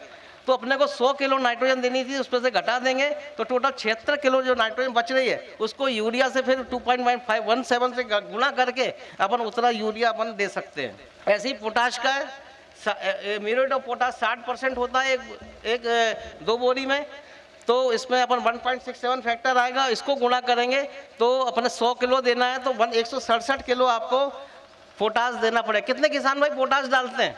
चलो 20% है करीब, तो बहुत अच्छा। अगर अपने को पोटाश NPK तीनों तत्व देने हैं तो ही अपन उत्पादन को ज़्यादा बढ़ा पाएंगे। अब ये नीम कोटेड यूरिया, कौन सा यूरिया अच्छा है, दानेदार बारीक वाला कि सल्फर कोटेड आ रहा है जो नीम कोटेड? नीम कोटेड बढ़िया है। इधर से कोई बताए? तो ये इन्होंने सही कहा है कि बिल्कुल नीम कोटेड यूरिया इसलिए अच्छा है क्योंकि वो धीरे धीरे गलता है, और जितना धीरे गलेगा पौधे को नाइट्रोजन ज़्यादा से ज़्यादा मिलेगी। जैसे अब ये नाइट्रोजन इफिशियंसी देखें, अगर जैसे यूरिया दे रहे तो 30 से 50 किलो पौधे को मिलता है, बाकी सब उड़ जाता है, वॉलेटाइजेशन से हो जाएगा, है ना, लीचिंग के द्वारा चला जाएगा। ऐसी फास्फोरस 10 से 20 किलो, पोटास 80 किलो से कम रहता है, सल्फर 8 से 12 किलो, मतलब इनके न्यूट्रिएंट यूज एफिशिएंसी है। तो बहुत बहुत धन्यवाद। अगर कोई आपके प्रश्न हो तो पूछ सकते हैं। अगर अपन सॉइल सैंपल ले रहे हैं तो अगर मान लो आपका लहसुन के लिए, मान लो फसल के लिए कितने इंच गहराई से अपने को नमूना निकालना है? 9 इंच। बिल्कुल सही जवाब। और कार्यक्रम को आगे बढ़ाएं उससे पहले कुछ और मेहमान हमारे बीच मौजूद हैं जो समय निकाल कर पहुंचे हैं, तो मैं स्वागत करना चाहूंगी। मिसेज संगीता तोमर मैम हैं, असिस्टेंट डायरेक्टर एग्रीकल्चर, धार मध्य प्रदेश से। आपका बहुत बहुत स्वागत है कार्यक्रम में। हमारे साथ हैं अर्पण पाटीदार जी, डीलर न्यू हॉलैंड से। आपका भी बहुत बहुत स्वागत है कार्यक्रम में। हमारे साथ हैं अक्षय रंजन जी, TM न्यू हॉलैंड से। बहुत बहुत स्वागत है आपका भी कार्यक्रम में। और चलिए कार्यक्रम में अब एक और महत्वपूर्ण विषय पर बात करते हैं। आज़ादी के बाद एक मशीन हमें मिली जिसने खेती के कामों को हमारे लिए आसान किया। क्या कुछ बदलाव नए ऐसे ट्रैक्टर में हुए हैं जो ट्रैक्टर चलाना किसान के लिए आसान हो गया है, साथ ही खेती में और आसान हो गई हैं चीज़ें ट्रैक्टर के साथ साथ। तो इस विषय पर विस्तार से जानकारी देने के लिए मैं मंच पर आमंत्रित करना चाहूँगी मिस्टर अजय कुंभकर सर हैं, टेरिटरी मैनेजर CNHI यानी न्यू हॉलैंड से, जो आपको बताएंगे कि ट्रैक्टर इंडस्ट्री में क्या कुछ इनोवेशंस हुए हैं, क्या कुछ ऐसी चीज़ें हुई हैं जिसने ट्रैक्टर को किसान के लिए आसान बनाया है। तो एक बार जोरदार तालियां सर के स्वागत में बजा दें। यहाँ पर उपस्थित सभी किसान भाइयों का और अलग अलग कंपनी से पधारे हुए समस्त अधिकारियों का बहुत बहुत स्वागत करता हूँ। वैसे तो न्यू हॉलैंड कंपनी काफ़ी पुरानी कंपनी है, लेकिन ज़्यादातर किसान ये जानते हैं कि शायद ये 10, 20 या 25 साल पुरानी कंपनी है। तो सबसे पहले एक छोटा सा वीडियो के माध्यम से हम कंपनी का परिचय करते हैं।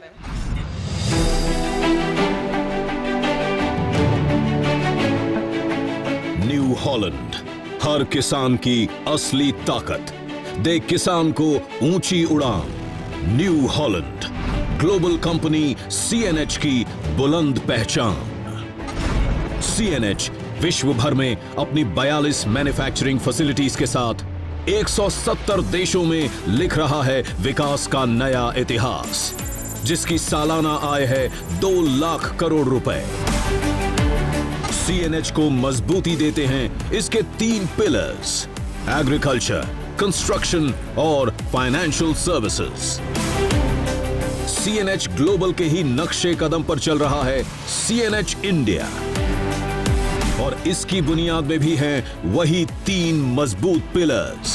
साथ ही अपने 3 मैन्युफैक्चरिंग प्लांट्स के जरिए CNH इंडिया 75 से भी ज्यादा देशों में प्रोडक्ट्स एक्सपोर्ट कर रहा है, और इन वर्ल्ड क्लास प्रोडक्ट्स को अपनी कटिंग एज इंजीनियरिंग और इनोवेशन से सपोर्ट करते हैं इंडिया के 4 एडवांस्ड R&D केंद्र, जिनमें शामिल है इंडिया टेक्नोलॉजी सेंटर।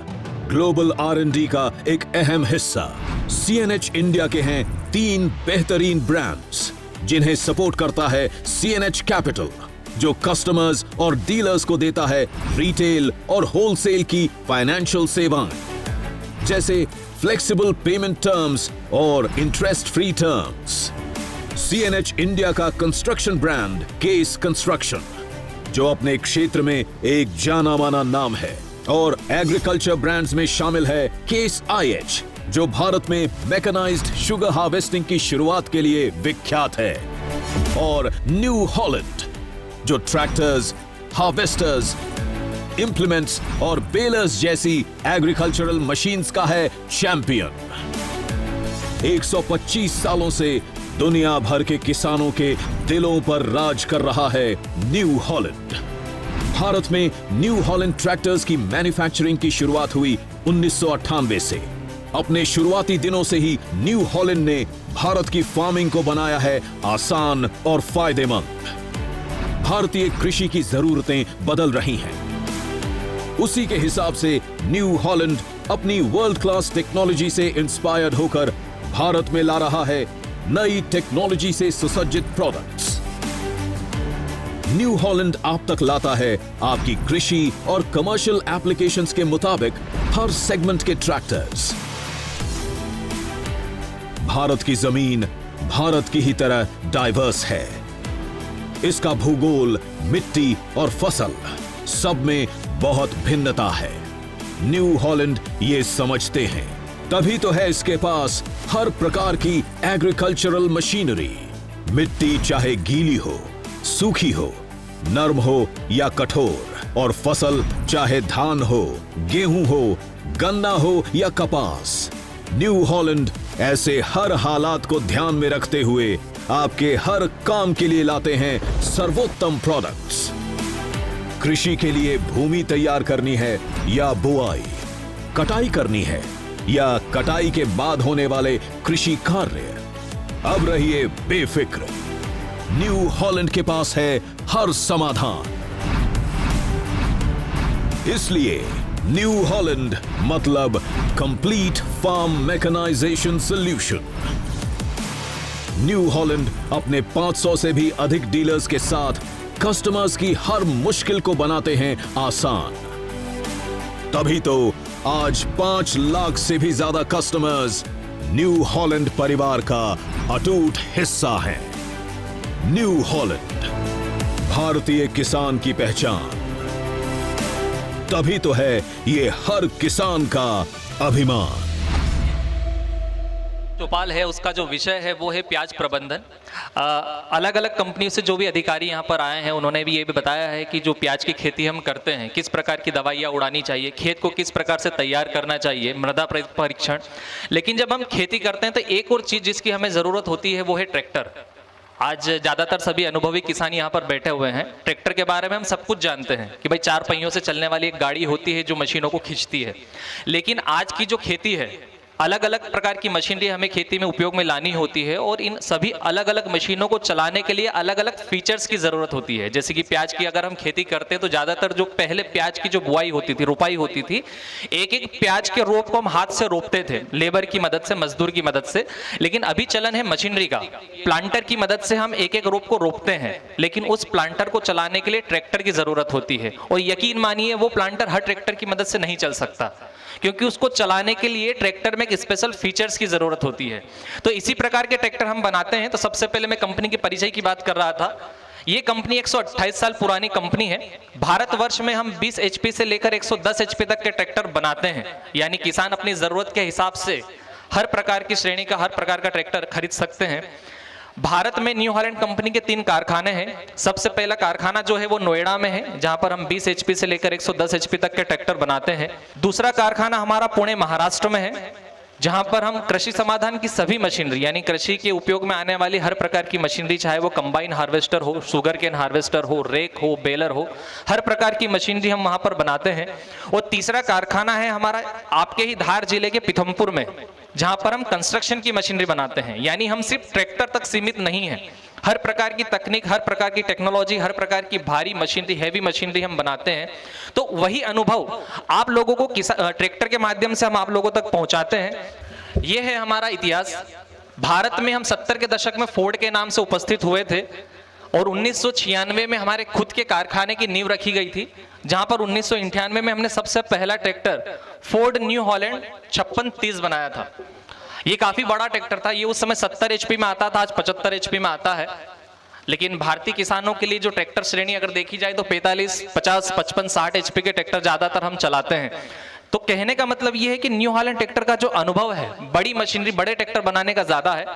ये कुछ ऐसे फीचर्स हैं जिन फीचर्स को new Holland tractor company tractor जगत में लेकर आई थी। जैसे कि सबसे पहले FPT इंजन। आज हम जो 50 HP का ट्रैक्टर खरीदना चाहते हैं, 55 HP का ट्रैक्टर खरीदना चाहते हैं, तो हमारा उद्देश्य ये होता है कि ट्रैक्टर से हम ज्यादा से ज्यादा ताकत ले सकें। और ट्रैक्टर में ताकत निकालने का सिर्फ एक जरिया होता है, वो होता है उसका इंजन। तो हमारे ट्रैक्टर में जो इंजन आता है ये न्यू हॉलैंड कंपनी का खुद का इंजन आता है, इवेको FPT टेक्नोलॉजी के साथ में, यानी फिएट पावर ट्रेन टेक्नोलॉजी। ये ज्यादातर समुद्री जहाज में ये तकनीक का उपयोग किया जाता है, यानी बहुत बड़े बड़े इंजन हम इस तकनीक के माध्यम से बनाते हैं। तो वही तकनीक आप लोगों को ट्रैक्टर के माध्यम से मिलती है। दूसरा 4 व्हील ड्राइव ट्रैक्टर। आज ज्यादातर किसान 2 wheel drive, 4 wheel drive tractor लेना चाहते हैं। एक 4 व्हील ड्राइव ट्रैक्टर हमारा यहाँ रखा हुआ भी है, आप लोगों ने देखा भी है। तो ये 4 wheel drive tractor new Holland company 1973 से बना रही है। आज से लगभग 55-56 साल पहले से हम ये तकनीक ला रहे हैं, लेकिन किसान आज पसंद कर रहे हैं। तो कहने का मतलब ये है कि इतना पुराना अनुभव हमारा मशीनरी बनाने का है, जिसका फायदा आप किसानों को मिलता है। Original oil immersed brake. ज्यादातर किसानों को ट्रैक्टर लेना है और ऑयल ब्रेक ही लेना है, लेकिन बहुत सारे किसान शायद ये नहीं जानते कि ऑयल ब्रेक भी 2-3 प्रकार के होते हैं। एक ट्रैक्टर होता है जिसमें हम इंजन स्टार्ट करते हैं तब ब्रेक के पास ऑयल पहुंचता है। एक ट्रैक्टर होता है जब हम ब्रेक पेडल दबाते हैं तब ऑयल का छिड़काव होता है। लेकिन ओरिजिनल ऑयल ब्रेक वो है जिसमें ट्रैक्टर भले ही बंद खड़ा हो, आपके ब्रेक प्लेट ऑयल में डूबे हुए हैं, तो ये ओरिजिनल ऑयल ब्रेक है। तो ये तकनीक भी न्यू हॉलैंड लेकर आई है। मेटल फेस सील्ड, यानी अभी हमारे क्षेत्र में सोयाबीन, गेहूं, ज्वार, बाजरा ये खेती होती है, लेकिन एक खेती होती है धान की, जिसमें ट्रैक्टर पूरा कीचड़ के अंदर डूब के चलता है, मतलब मिट्टी को मथा जाता है। तो उसमें ट्रैक्टर पूरी तरीके से अगर पानी में डूब के चल रहा है तो संभावना ये बनती है कि वो कीचड़ वाला पानी ट्रैक्टर के अंदर रिस के चला जाता है, इससे ट्रैक्टर में नुकसान होता है।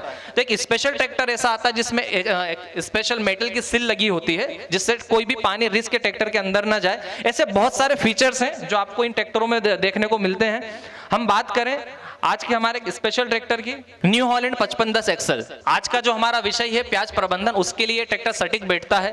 प्याज प्रबंधन की जैसे हम बात कर रहे थे कि ट्रैक्टर सभी हैं, सभी ट्रैक्टर के ऊपर आप रोटावेटर चलाते हैं, कल्टीवेटर चलाते हैं, प्लाऊ चलाते हैं, ये सभी ट्रैक्टर चलाएंगे। अगर कोई 50 HP 55 HP का ट्रैक्टर है तो उससे संभावित ताकत वाला हर इंप्लीमेंट उस ट्रैक्टर के ऊपर चलेगा।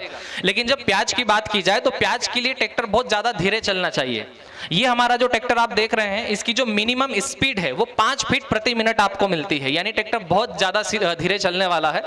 5 फीट के बाद 6, 7, 8, 9, 10, 12, 15, 20 जो स्पीड आपको चाहिए वो आप इस ट्रैक्टर के ऊपर ले सकते हैं। मिनिमम स्पीड आपको इस पे मिलती है 5 फीट प्रति मिनट। यानी प्याज को रोपने के लिए अगर आप ट्रेंच डिगर चलाते हैं, यानी ज्यादातर खेतों में आज हम पाइपलाइन डालते हैं, तो उसको खोदने के लिए जो मशीन चलती है ट्रेंच डिगर, उसको भी चलाने के लिए इसी प्रकार की स्पीड की जरूरत होती है। अगर आप केले की खेती करते हैं, खैर हमारे क्षेत्र में यहाँ होती नहीं है मालवा में, लेकिन बनाना की जब खेती की जाती है तो वहां पर भी उसके लिए इस स्पीड की जरूरत होती है।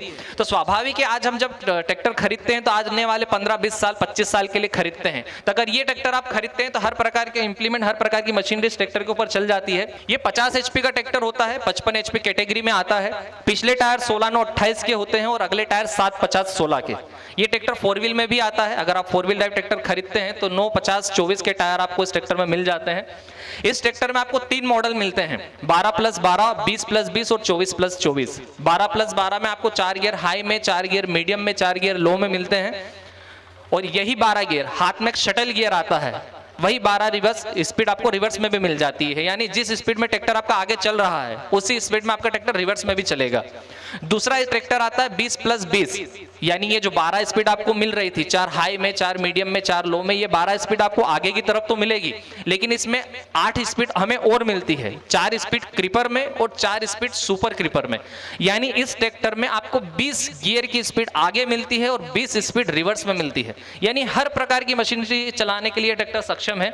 और तीसरा मॉडल आता है 24+24, ये ज्यादातर कमर्शियल यूज के लिए होता है। और भी फीचर्स की बात की जाए तो ये ट्रैक्टर फुल्ली लोडेड होता है। डबल क्लच इस ट्रैक्टर में आता है, एक क्लच पैर में हाथ के गियरों के लिए और एक क्लच हाथ में आता है पीटीओ के काम के लिए। पीटीओ संबंधी काम हर प्रकार की मशीनरी ट्रैक्टर चला सकता है। पीटीओ के सारे फीचर्स इस ट्रैक्टर में आपको मिलते हैं। 540 स्टैंडर्ड, यानी जितना बड़ा ट्रैक्टर है, जितनी ताकत आपको लेना है इतना पीटीओ का काम आप इस ट्रैक्टर के ऊपर कर सकते हैं। लेकिन इसी बड़े ट्रैक्टर पे आपको छोटा काम करना है, दवाई उड़ाना है, खाद उड़ाना है, ग्रेडिंग करना है, हल्का कोई भी काम करना है, तो इकोनॉमी का फीचर्स भी आपको इस ट्रैक्टर में मिलता है। आप इंजन आरपीएम कम करके डीजल बचाकर भी पीटीओ का आरपीएम पूरा ले सकते हैं। इसमें मल्टी स्पीड की भी सुविधा मिलती है, यानी गियर की मदद से भी आप आरपीएम को कम ज्यादा कर सकते हैं। रिवर्स पीटीओ की भी सुविधा हमें मिलती है, किसी वजह से पीटीओ रिवर्स घुमाना है तो रिवर्स भी घुमा सकते हैं। यानी पीटीओ का हर प्रकार का काम करने के लिए ये ट्रैक्टर सक्षम है। हर प्रकार की टायर साइज आपको यहाँ पर मिल रही है। 2 व्हील ड्राइव, 4 व्हील ड्राइव में भी ये ट्रैक्टर उपलब्ध है। एक ट्रैक्टर और है हमारे बीच, जैसे कि एक और विषय हमारा लहसुन। लहसुन के लिए किसानों का मानना होता है कि लहसुन के लिए ट्रैक्टर में कुछ स्पेशल की जरूरत नहीं पड़ती, लेकिन जब ऑटोमेटिक प्लांटर से, चाहे वो लहसुन हो या आलू हो, जब उसको रोपा जाता है, बोया जाता है, तो वो लहसुन और आलू बेल्ट के ऊपर चलती है। जब ट्रैक्टर सेंसिंग करता है तो झटके वाली सेंसिंग मिलती है। सेंसिंग जरूरी भी होती है ट्रैक्टर में, लेकिन अगर ट्रैक्टर जरूरत से ज्यादा सेंसिंग करेगा, सेंसिंग में हमें झटके मिलेंगे, तो वो लहसुन जो प्लांटर के ऊपर चल रही है, वो बेल्ट के ऊपर चल रही है, वो लहसुन गिर जाएगी। कहीं ना कहीं जो बोनी हमारी सही होनी चाहिए थी वो बोनी सही नहीं होती है। तो वो फीचर्स भी न्यू हॉलैंड के पास उपलब्ध है। उसके लिए हमारे पास बहुत सारे मॉडल हैं, जिसमें से एक ट्रैक्टर है न्यू हॉलैंड 3600 सुपर हेरिटेज। ये 47 HP का ट्रैक्टर होता है, 50 HP कैटेगरी में आता है। इसी में 3602 super, 3230 super, 45 HP, 47 HP, 50 HP, हर HP श्रेणी में ये ट्रैक्टर आपको मिल जाता है। इसमें 650/16, 750/16 के टायर साइज, दोनों टायर साइज ऑप्शन है अगर 2 व्हील लेते हैं तो, और 4 व्हील लेते हैं तो 8/3/20 और 9/50/24 का भी टायर साइज आपको मिल जाता है। पिछले टायर इस ट्रैक्टर में आपको 14/9/28 के मिलेंगे। सिंगल क्लच, डबल क्लच, ये भी फीचर सारे मिलेंगे आपको इसमें। 1800 किलो की लिफ्टिंग कैपेसिटी इस ट्रैक्टर में आपको मिल जाती है। पीटीओ की बात की जाए तो जो पीटीओ के फंक्शन मैंने अभी पिछले ट्रैक्टर में आपको बताए थे कि 540 standard, economy, reverse, multi speed, ground speed, हर प्रकार के पीटीओ के फंक्शन आपको इस ट्रैक्टर में भी मिल जाते हैं। ये बताने का उद्देश्य मेरा ये होता है कि ज्यादातर जब हम ट्रैक्टर खरीदने के लिए जाते हैं तो हमारी गिनती के 5 सवाल होते हैं कि भैया ट्रैक्टर कितने HP का है, पावर स्टीयरिंग है, ऑयल ब्रेक मिलेगा या नहीं मिलेगा, और डीजल कितना पिएगा, और सबसे आखिरी सवाल कीमत क्या है। जब आप लाखों रुपए दे रहे हैं तो आपका उद्देश्य ये होना चाहिए कि जितना पैसा आप दे रहे हैं उस एवज का ट्रैक्टर भी आपको मिले। तो आज 50 HP के ट्रैक्टर में आपको सारी सुविधाएं ऐसी मिल जाती है कि आने वाले समय में आपको ट्रैक्टर के बारे में सोचने की जरूरत नहीं है। इस ट्रैक्टर में आगे की जो धड़ी होती है, जिसको एक्सल हम कहते हैं, वो एडजस्टेबल ट्रैक मिलता है, एडजस्टेबल धड़ी मिलती है, जिसमें हम मिनिमम 48 इंच का ट्रैक भी ले सकते हैं। अगर आप आलू की खेती करते हैं तो आलू के लिए हम जो आलू बोते हैं 23 इंच की दूरी पर हम बोते हैं, जिसमें हमारा ट्रैक्टर का जो ट्रैक अगर 48 इंच होगा तो आपको उसमें गार चढ़ाने में, आलू बखरने में आसानी होती है। तो मिनिमम ट्रैक की जो हमें जरूरत होती है वो 48 इंच की जरूरत होती है। इस 48 इंच के ट्रैक को आप 52 इंच, 56 इंच, 60 इंच, यानी हर प्रकार का ट्रैक आप इस ट्रैक्टर के ऊपर ले सकते हैं। अब हम ट्रैक्टर खरीदते हैं तो हम सबसे पहले पूछते हैं इसमें अगले टायर कौन से आएंगे, और स्वाभाविक है 50 HP का ट्रैक्टर हो तो हम 7, 50, 16 के ही टायर लेना पसंद करते हैं। लेकिन अगर आप सही टायर साइज का चुनाव करेंगे, सही ट्रैक का चुनाव करेंगे, तो एक ही ट्रैक्टर के ऊपर आप छोटे बड़े हर प्रकार के काम कर सकते हैं। गियर बक्से की बात की जाए तो इसमें हर प्रकार की गियर रेंज आपको मिल जाती है 8+2, यानी ज्यादातर अभी जितने भी किसान आप बैठे हैं, आप ट्रैक्टर चला रहे हैं, वो सभी ट्रैक्टर 8+2 तो होते ही हैं, यानी 4 गियर हाई में, 4 गियर लो में आपको उस ट्रैक्टर में मिलते हैं और 2 गियर रिवर्स में मिलते हैं। लेकिन इसमें हमारे पास और भी मॉडल हैं जिसमें आपको 8 गियर आगे और 8 गियर रिवर्स में मिल जाते हैं। इस ट्रैक्टर में एक मॉडल और है जिसमें 16 गियर आगे और 4 गियर रिवर्स में मिल जाते हैं। एक मॉडल और है जिसमें 16 गियर आगे और 16 गियर रिवर्स में, यानी किसी भी प्रकार की खेती, अगर आप कैसी भी खेती आप करना चाहते हैं, कैसी भी मशीन आप चलाना चाहते हैं, हर प्रकार की गियर रेंज, हर प्रकार के पीटीओ के ऑप्शन, हर प्रकार के features new Holland tractor company अपने मॉडलों में देती है। भारतवर्ष में या अपने धार क्षेत्र में भी अगर बात की जाए तो हमारे जो धार जिला क्षेत्र के अधिकृत विक्रेता हैं उत्सव ट्रैक्टर्स पिछले करीब 15 से 20 सालों से आप लोगों के बीच में सेवा दे रहे हैं, और यहाँ पर हर प्रकार की ट्रैक्टर रेंज आपको देखने को मिल जाती है। चाहे आपको 35 HP का ट्रैक्टर खरीदना हो, 37, 39, 42, 45, 47, 50, 65, हर प्रकार के ट्रैक्टर आपको यहाँ पर देखने को मिल जाएंगे। इन्हीं की तरफ से आज हमने यहाँ पर स्टॉल भी लगाया है, जहाँ पर हमने 3 ट्रैक्टर रखे हैं। जो भी ट्रैक्टर की और भी जानकारी लेना चाहते हैं, ट्रैक्टर के बारे में समझना चाहते हैं, ट्रैक्टर के फीचर्स देखना चाहते हैं, ट्रैक्टर की कीमत जानना चाहते हैं, या ट्रैक्टर बुक भी करना चाहते हैं, तो आप ट्रैक्टर बुक करवा सकते हैं। हम ट्रैक्टर की बात कर रहे थे, इसी क्रम में हमारे पास एक ट्रैक्टर और है, न्यू हॉलैंड 3630 स्पेशल एडिशन। ये वाकई में स्पेशल है क्योंकि बहुत सारे फीचर्स और बहुत सारी ताकत आपको इस ट्रैक्टर में मिल जाती है। ये ट्रैक्टर भी 2 व्हील ड्राइव, 4 व्हील ड्राइव में हमें उपलब्ध होता है। इसमें भी इंजन न्यू हॉलैंड कंपनी का खुद का है, इवेको। पिछले टायर 16, 9, 28 के आते हैं क्योंकि ये 55 HP श्रेणी का ट्रैक्टर है, और अगले टायर 7, 50, 16 के। और अगर 4 व्हील लेते हैं तो 9, 50, 24 के टायर आपको इस ट्रैक्टर में मिल जाते हैं। वही सारे features, double clutch, remote valve, liftomatic button, यानी एक बार आप लीवर सेट कर दीजिए, बार बार आपको लीवर को हाथ लगाने की जरूरत नहीं है। ज्यादातर एक उदाहरण के तौर पर मैं अगर बताऊं तो जब हम सोयाबीन की बोनी करते हैं तो सोयाबीन की बोनी हम ज्यादातर किसी क्षेत्र में 1.25 इंच या 1 इंच या 1.25 इंच पे की जाती है। अगर आप बार बार लीवर को ऊपर नीचे करते हैं तो हो सकता है कि आपकी सेटिंग बिगड़ जाए, और सिंपल सी भाषा में कहता, अगर सूद भर का भी फर्क आया तो हो सकता है कि जो सोयाबीन आपको 1 इंच बोनी थी वो सोयाबीन आपकी 2 इंच चली जाए। नुकसान ये होगा कि सोयाबीन सड़ सकती है, हमारा उत्पादन कम हो सकता है। लेकिन इस ट्रैक्टर में लिफ्टोमेटिक बटन का एक फीचर्स आता है, और इसमें ही नहीं, न्यू हॉलैंड के सभी ट्रैक्टरों में ये फीचर्स आता है कि अगर आपने एक बार लीवर सेट कर दिया, बार बार आपको लीवर को हाथ लगाने की जरूरत नहीं है। आप बस बटन दबाइए, लिफ्ट आपके ऊपर उठ जाएगी, और बटन दबाइए, लिफ्ट उसी गहराई पर बैठेगी जो आपने सेट कर रखी है। यानी इस ट्रैक्टर को चलाने के लिए किसी बहुत ज्यादा अनुभवी किसान की जरूरत नहीं है। वो किसान जो ट्रैक्टर चलाना जानता है वो भी इस ट्रैक्टर से आसानी से बहुत अच्छी बोनी कर सकता है। तो हर प्रकार के फीचर्स भी आपको इस ट्रैक्टर में मिल जाते हैं। इस ट्रैक्टर के ऊपर जो छत देख रहे हैं इसे रोप्स कहते हैं, ज्यादातर हम इसे पंजाबी छत कहते हैं, लेकिन ये रोप्स होती है। रोप्स का मतलब होता है रोल ओवर प्रोटेक्शन सिस्टम, यानी आप ट्रैक्टर चला रहे हैं और भगवान ना करे ट्रैक्टर कभी पलट भी गया तो सीट, अगर कोई व्यक्ति जो जिस ट्रैक्टर को चला रहा है और उसने सीट नहीं छोड़ी तो उस व्यक्ति को कोई नुकसान नहीं होगा। ये एक सेफ्टी फीचर्स है। एक ट्रैक्टर हमारा यहाँ पर रखा हुआ है 5620, उसमें भी ये रोप्स लगी हुई है। तो न्यू हॉलैंड ट्रैक्टर कंपनी अपने सभी ट्रैक्टरों में बहुत ज्यादा फीचर्स देने की कोशिश करती है, हर प्रकार की तकनीक देने की कोशिश करती है, और हर प्रकार के सेफ्टी फीचर्स भी हम आप लोगों के लिए उपलब्ध करवाते हैं। आज का हमारा आखिरी ट्रैक्टर 5620, वैसे ट्रैक्टर बहुत सारे हैं न्यू हॉलैंड के पास, लेकिन जो समय का प्रतिबंध है उसके चलते 5620 ये ट्रैक्टर आपको देखने को मिल जाता है। ये CIDI नॉर्म्स का ट्रैक्टर है। CIDI कहें तो अभी तक जितने भी ट्रैक्टर हम किसान चला रहे हैं ये सभी BS3 हैं। अब जो नई तकनीक आई है कि 50 HP के ऊपर के जितने भी ट्रैक्टर होंगे वो सभी CIDI होंगे, ट्रिम 4 होंगे या BS4 होंगे। उसके लिए इस ट्रैक्टर में जो इंजन है और जो पंप है वो इलेक्ट्रिकल इंजन और इलेक्ट्रिकल पंप आता है। 65 HP का ट्रैक्टर है और इस 65 HP के ट्रैक्टर पे आप 65 HP का काम तो लेते हैं, लेकिन इसी 65 HP के ट्रैक्टर पे आप डीजल खपत कम करके भी सारा काम कर सकते हैं। यानी 65 HP का ट्रैक्टर है, स्वाभाविक हैवी काम करेंगे, बड़ा कल्टीवेटर चलाएंगे, बड़ा प्लाऊ चलाएंगे, लेकिन इसी ट्रैक्टर पे आपको काम करना है लगभग 50 HP 55 HP श्रेणी का। तो इस ट्रैक्टर में आपको मोड सिस्टम मिलता है, यानी इस ट्रैक्टर पे आप 55 HP का डीजल चलाकर भी इस ट्रैक्टर पे काम कर सकते हैं, 45 HP श्रेणी का भी डीजल चला के इस ट्रैक्टर पे काम कर सकते हैं। इसका मतलब ये नहीं कि ट्रैक्टर छोटा हो जाएगा, ट्रैक्टर की ताकत वही रहती है, लेकिन इस ट्रैक्टर की डीजल खपत कम हो जाती है। इसी 65 HP पे आप 45, 50, 55, 60, 65 हर HP श्रेणी का काम कर सकते हैं। इलेक्ट्रिकल बटन होता है जिससे हम डीजल छिड़काव कम करके इस ट्रैक्टर के सारे फीचर्स का उपयोग करते हैं। अभी न्यू हॉलैंड के पास में भारत में 20 HP से लेकर 110 HP तक के ट्रैक्टर उपलब्ध हैं। जो भी किसान भाई अपनी सहूलियत के हिसाब से, सही टायर साइज के हिसाब से, सही फीचर्स के हिसाब से ट्रैक्टर का चुनाव करना चाहते हैं और भी अधिक जानकारी लेना चाहते हैं तो हमारा स्टॉल लगा हुआ है। बहुत बहुत धन्यवाद। जैसा कि मैंने बताया था, हमारा जो विषय है प्याज प्रबंधन, और प्याज प्रबंधन के लिए एक स्पेशल मॉडल की मैंने बात कही थी 5510, जो कि हमारे पास देखने के लिए भी आप लोगों के लिए उपलब्ध है।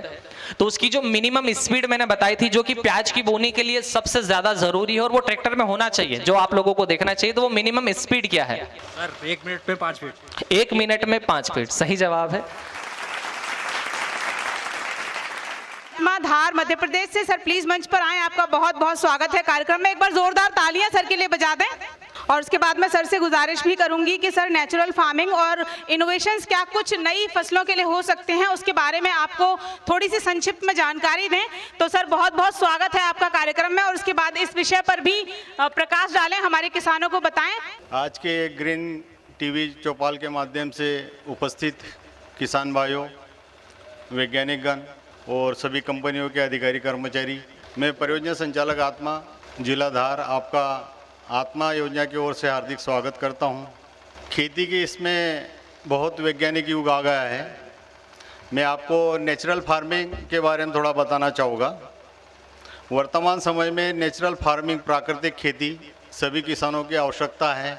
गरीब से लेकर अमीर तक सुबह से लेकर शाम भोजन की आवश्यकता होती है, और वो होना चाहिए शुद्ध। लेकिन शुद्ध भोजन आज की तारीख में नहीं मिल पा रहा है।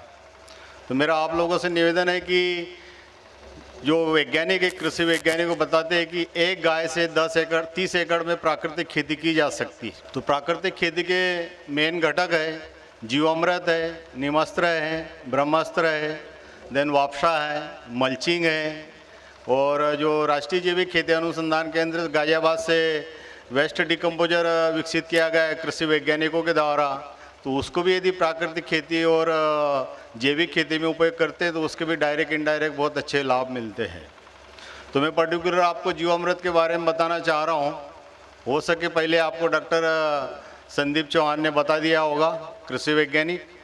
जीवामृत के लिए क्या करते हैं कि एक 200 लीटर का प्लास्टिक का ड्रम तैयार लेते हैं, उसमें 10 लीटर गाय का ताज़ा गोबर, 10 लीटर गोमूत्र, 10 किलो गोबर, 2 किलो बेसन, 2 किलो गुड़ और आधा किलो बरगद के पेड़ के नीचे की मिट्टी लेते हैं, और इनको सभी को अलग अलग प्लास्टिक की बाल्टी या टब में घोल के इसको एक साथ पानी में 180 लीटर पानी मिक्स कर देते हैं, और इसको सुबह शाम बांस की डंडे की सहायता से मिलाना है आपको। ये 8 से लेकर 10 दिन में कंप्लीट हो जाता है। जब उसमें बुलबुले आना बंद हो जाए तो समझ लो मतलब जीवामृत घोल आपका तैयार हो गया है। और जो वर्तमान में जो फाइंडिंग है, इसकी जो अनुशंसा है कि 200 लीटर पर एकड़ के हिसाब से इसको साप्ताहिक सिंचाई के पानी के साथ में चलाना है। तो मेरा ये निवेदन है आप लोगों से कि जैसे मान लो जो केमिकल की खेती कर भी रहे, तो यदि जीवामृत चलाना है या कोई भी जैविक प्रोडक्ट आपको चलाना है सोल्यूबल फॉर्म में, जितने भी जैविक एजोटोबैक्टर है, राइजोबियम है, पीएचबी है, ट्राइकोडर्मा है, सुडोमोनास है, जितने जैविक फफूंदनाशक और बैक्टीरिया, तो इसको अल्टरनेट चलाना है आपको। तो ये जीवामृत को ड्रिप के माध्यम से यदि चलाना है तो इसको छान के चलाना होगा आपको, और फ्लड इरिगेशन करना है तो उसको जो क्यारी में जो पानी जा रहा है उसके माध्यम से अपन किसानों पर एकड़ के हिसाब से दे सकते हैं। इससे फ़ायदा ये होगा आपको कि ये जीवामृत का घोल है, इसमें केचुआ खाद में जितना NPK होता है 1 से लेकर 1.5% तक, NPK नाइट्रोजन फास्फोरस पोटास, इतना इसमें अपने को उपलब्ध होता है। इसमें बहुत सारे ग्रोथ रेगुलेटर है, एंजाइम्स है, और बहुत सारे गाय के गोबर में बता दें कि 32 तरह के बैक्टीरिया हैं। तो 32 तरह के बैक्टीरिया यदि अपने ज़मीन में उपलब्ध होते हैं और ये 200 लीटर के घोल में करीब 300 करोड़ बैक्टीरिया होते हैं, तो 300 करोड़ बैक्टीरिया यदि ज़मीन के अंदर जाते हैं तो निश्चित ही आपकी प्राकृतिक और जैविक खेती के हिसाब से बहुत लाभदायक है। ये जो बैक्टीरिया है इसमें जैसे हम नाइट्रोजन फिक्सेशन के लिए पीएचबी का उपयोग, ये फास्फोरस के लिए पीएचबी का उपयोग करते हैं, देन राइजोबियम उसमें दलहनी फसल में उपयोग होता है। तो ये सब तरह के बैक्टीरिया इसमें कम मात्रा में पाए जाते हैं। जब ये बैक्टीरिया ज़मीन के अंदर जाते हैं तो जो आसमान में करीब 78% नाइट्रोजन गैस है, तो नाइट्रोजन गैस को नाइट्रेट फॉर्म में पौधों को उपलब्ध कराते हैं।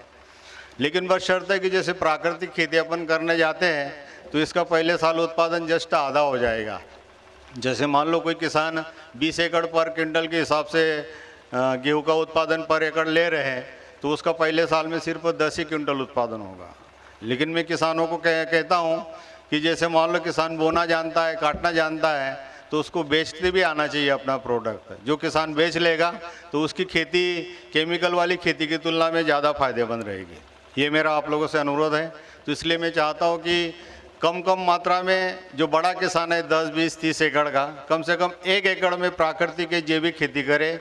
वो बाहर की दुनियादारी के लिए नहीं करे, सिर्फ अपने खुद के परिवार के लिए करे। क्योंकि वर्तमान में ज़्यादा मात्रा में यूरिया का उपयोग करने से कैंसर की बीमारी हो रही है, ज़्यादा मात्रा में इंसेक्टिसाइड फंजीसाइड उपयोग करने से कैंसर की बीमारी हो रही है। और जो पैसा आप डॉक्टर को या अस्पताल में या मेडिकल रिसर्च इंस्टीट्यूट में दे रहे हैं अपने इलाज के लिए, तो कम से कम शुद्ध भोजन खाओगे तो उसमें बीमार कम पड़ोगे, जेब से पैसा कम जाएगा। तो ये सभी लोगों को प्राकृतिक खेती के हिसाब से ध्यान देना है और आने वाला टाइम इसी का है। कितना भी मैकेनिकल, कितना भी वैज्ञानिक, कितना भी तकनीकी ज़माना आ जाए, लेकिन खाना तो आपको गेहूँ की रोटी है। और गेहूँ की रोटी, बाजरा की रोटी, मक्का की रोटी ये यदि शुद्ध नहीं खाते तो आपका शरीर पूरा रोगग्रस्त रहेगा। तो आने वाले टाइम में फिर इलाज के लिए ज़्यादा पैसा। तो यही मेरा निवेदन है कि आप प्राकृतिक खेती अपनाओ। मध्य प्रदेश शासन की तरफ से धार जिले में 50 क्लस्टर दिए गए हैं प्राकृतिक खेती के लिए, जो आने वाले टाइम में हम सभी 13 ब्लॉक में उसको संचालित करेंगे। तो उसमें 1 एकड़ का कम से कम किसान होना चाहिए। उसको शासन की तरफ से 4000 रुपया अनुदान के रूप में, डीबीटी के रूप में या काइंड के रूप में दिया जाएगा, जैसे भी दिशा निर्देश मिलते हैं। तो ये चीज़ का पालन करते हुए आपको खुद के लिए प्राकृतिक खेती करना है। जब आप प्राकृतिक खेती करना सीख लोगे तो फिर आगे चल के आप उसका बड़ा रकबा में करके उसको एफपीओ के माध्यम से या किसानों का समूह बना के बड़ी बड़ी कंपनी को एक्सपोर्ट कर सकते हैं, बेच सकते हैं। वही यही बात मैं कहना चाह रहा था। धन्यवाद। बहुत बहुत शुक्रिया आपको, ये तमाम जानकारियाँ आपने हमारे किसानों को दी। और साथ ही मैं आपको बता दूं कि न्यू हॉलैंड का जो टोल फ्री नंबर है वो है 1800-419-0124। साथ ही पीछे तीनों के स्टॉल्स भी लगे हैं, न्यू हॉलैंड का है, धानुका का है और ईसुजू का स्टॉल है। आप स्टॉल्स विजिट कर सकते हैं। सभी के टोल फ्री नंबर मैंने आपको बताए हैं। तो मैं मंच पर आमंत्रित करना चाहूँगी हमारे अगले मेहमान जो आपको प्याज और लहसुन के वैल्यू एडिशन के बारे में कुछ महत्वपूर्ण जानकारियाँ देंगे। Ashish Patidar sir, rural agriculture extension officer, horticulture department से। जोरदार तालियां एक बार सर के लिए बजा दें। आज के इस कार्यक्रम में उपस्थित कृषि विज्ञान केंद्र के वैज्ञानिकगण, कृषि विभाग, आत्मा एवं विभिन्न संस्थानों से उपस्थित पदाधिकारीगण, आपका सबका स्वागत है, अभिनंदन है। आज के इस कार्यक्रम में मैं ज़्यादा समय नहीं लूँगा, 2 मुद्दों की बात करेंगे। उत्पादन के बारे में तो हमारे वैज्ञानिकगण या हमारे जो साथी उपस्थित होते हैं उन्होंने बता दिया है। मैं बात करूंगा उत्पादन के बाद की। क्योंकि अपने ज़िले में 10,000 हेक्टेयर में प्याज होता है और लगभग 12,500 हेक्टेयर में लहसुन होता है, लेकिन कोई भी उसका प्रसंस्करण नहीं करना चाहता है, वैल्यू एडिशन नहीं करना चाहता। उससे बहुत सारी चीज़ें बनती हैं। आप प्याज का पाउडर बना लो, पेस्ट बना लो, डिहाइड्रेट करके सूखा निकाल लो, लेकिन अपने ज़िले में एकमात्र किसान हैं जो प्याज का प्रसंस्करण कर रहे हैं, उसका वैल्यू एडिशन कर रहे हैं, वो भी बदनावर के ग्राम कड़ोद में, कृष्णा पाटीदार जी। तो जबकि शासन ने इसके लिए एक योजना निकाली है जिसका नाम है प्रधानमंत्री सूक्ष्म खाद्य उद्यम उन्नयन योजना, जिसको PMFME योजना भी बोलते हैं। इस योजना में लगभग 35% या अधिकतम 10 लाख रुपए की अनुदान सहायता दे है। और मैं किसान भाइयों से अनुरोध करना चाहूँगा कि आप उत्पादन तो करते हैं लेकिन उसका रेट नहीं मिल पाता है, आप इस योजना में लाभ लें और उसका प्रसंस्करण करें, क्योंकि अपने यहाँ प्याज और लहसुन बहुत अधिक मात्रा में मिलता है और अपना ट्रांसपोर्टेशन भी उसका इतना नहीं लगेगा जितना अपन सोचते हैं। तो मैं अनुरोध करूँगा कि आप इस योजना में लाभ लें और लाभान्वित हो। दूसरा एक चीज़ और होती है प्याज भंडार गृह, क्योंकि आज विषय है अपना प्याज एवं लहसुन प्रबंधन का, तो मैं प्याज भंडार की बात करना चाहूँगा। विभाग की एक योजना है जो 50 मीट्रिक टन क्षमता 500 क्विंटल क्षमता के प्याज भंडार गृह बनता है अपने विभाग में, और उसमें 1,75,000 का अनुदान है। जो उसकी लंबाई चौड़ाई 24 फीट चौड़ाई होती है, 48 फुट लंबाई होती है, 24 वेंटिलेशन होते हैं, एक शटर होता है, टीन का शेड होता है। और इस योजना को लाभ लेने के लिए जो विभाग की प्रक्रिया है उसमें आधार कार्ड, बैंक की passbook, passport photo, mobile number और अजय वर्ग के जो आरक्षित वर्ग के किसान हैं वो अपना जाति प्रमाण पत्र लेके किसी भी एमपी ऑनलाइन संस्थान में जाके पंजीयन करा सकते हैं और इस योजना में आवेदन कर सकते हैं। क्योंकि लॉटरी की प्रक्रिया है और लॉटरी में चयन होने के बाद, आवेदन होने के बाद 60 दिन के अंदर किसानों को बनाना होता है और अनुदान की राशि उसके किसान के खाते में आती है। तो मैं सबसे अनुरोध करूंगा कि आप इस योजना का लाभ लें और अधिक जानकारी के लिए हमारे विकासखंड कार्यालय, हमारी नर्सरीज या हमारे जिला कार्यालय में संपर्क कर सकते हैं। धन्यवाद। सर एक सवाल पूछिएगा। मैंने अभी योजना का नाम बताया था, उस योजना का नाम बता दीजिए जो वैल्यू एडिशन के लिए मैंने बताया था कि प्याज एवं लहसुन प्रसंस्करण के लिए जो भारत सरकार की योजना है, जिसका मैंने अभी नाम बताया था, अगर कोई बता सके तो। PMFME। हाँ, पूरा नाम प्रधानमंत्री सूक्ष्म उन्नयन योजना। हाँ, थोड़ा सा सुधार है लेकिन आपने याद रखा, इसके लिए धन्यवाद। प्रधानमंत्री सूक्ष्म खाद्य उद्यम उन्नयन योजना। एग्रीकल्चर डिपार्टमेंट की क्या कुछ ऐसी स्कीम्स हैं जिनका लाभ लेकर आप अपनी खेती को और सहज आसान बना सकते हैं? ये जानकारी देने के लिए मैं मंच पर आमंत्रित करना चाहूँगी संगीता तोमर मैम हैं, असिस्टेंट डायरेक्टर एग्रीकल्चर धार मध्य प्रदेश से। मैं मंच पर आएँ और इस विषय से अवगत कराएँ। Thank you Asmita ma'am. आज का जो आपने किसान चौपाल जो ग्रीन टीवी के माध्यम से रखा है बहुत अच्छा है। यहाँ पर अलग अलग विकास खंडों से हमारे किसान भाई इतनी गर्मी में आप लोग अपना समय देकर आए हैं, तो आप सभी लोगों को कृषि विभाग की तरफ से बहुत बहुत आभार। यहाँ पर उपस्थित सम्मानीय हमारे परियोजना संचालक आत्मा, कृषि वैज्ञानिक चौहान सर, उद्यानिकी से आशीष सर और बाकी विभिन्न कंपनी के जैसे धानुका है, हॉलैंड है, सुजू है, इनके जो प्रतिनिधि हैं, इन्होंने अपना बहुत अच्छा उद्बोधन दिया जो वाकई में किसानों के लिए प्रोत्साहित करने वाला है, क्योंकि बहुत सारी चीज़ें किसानों को पता नहीं होती है।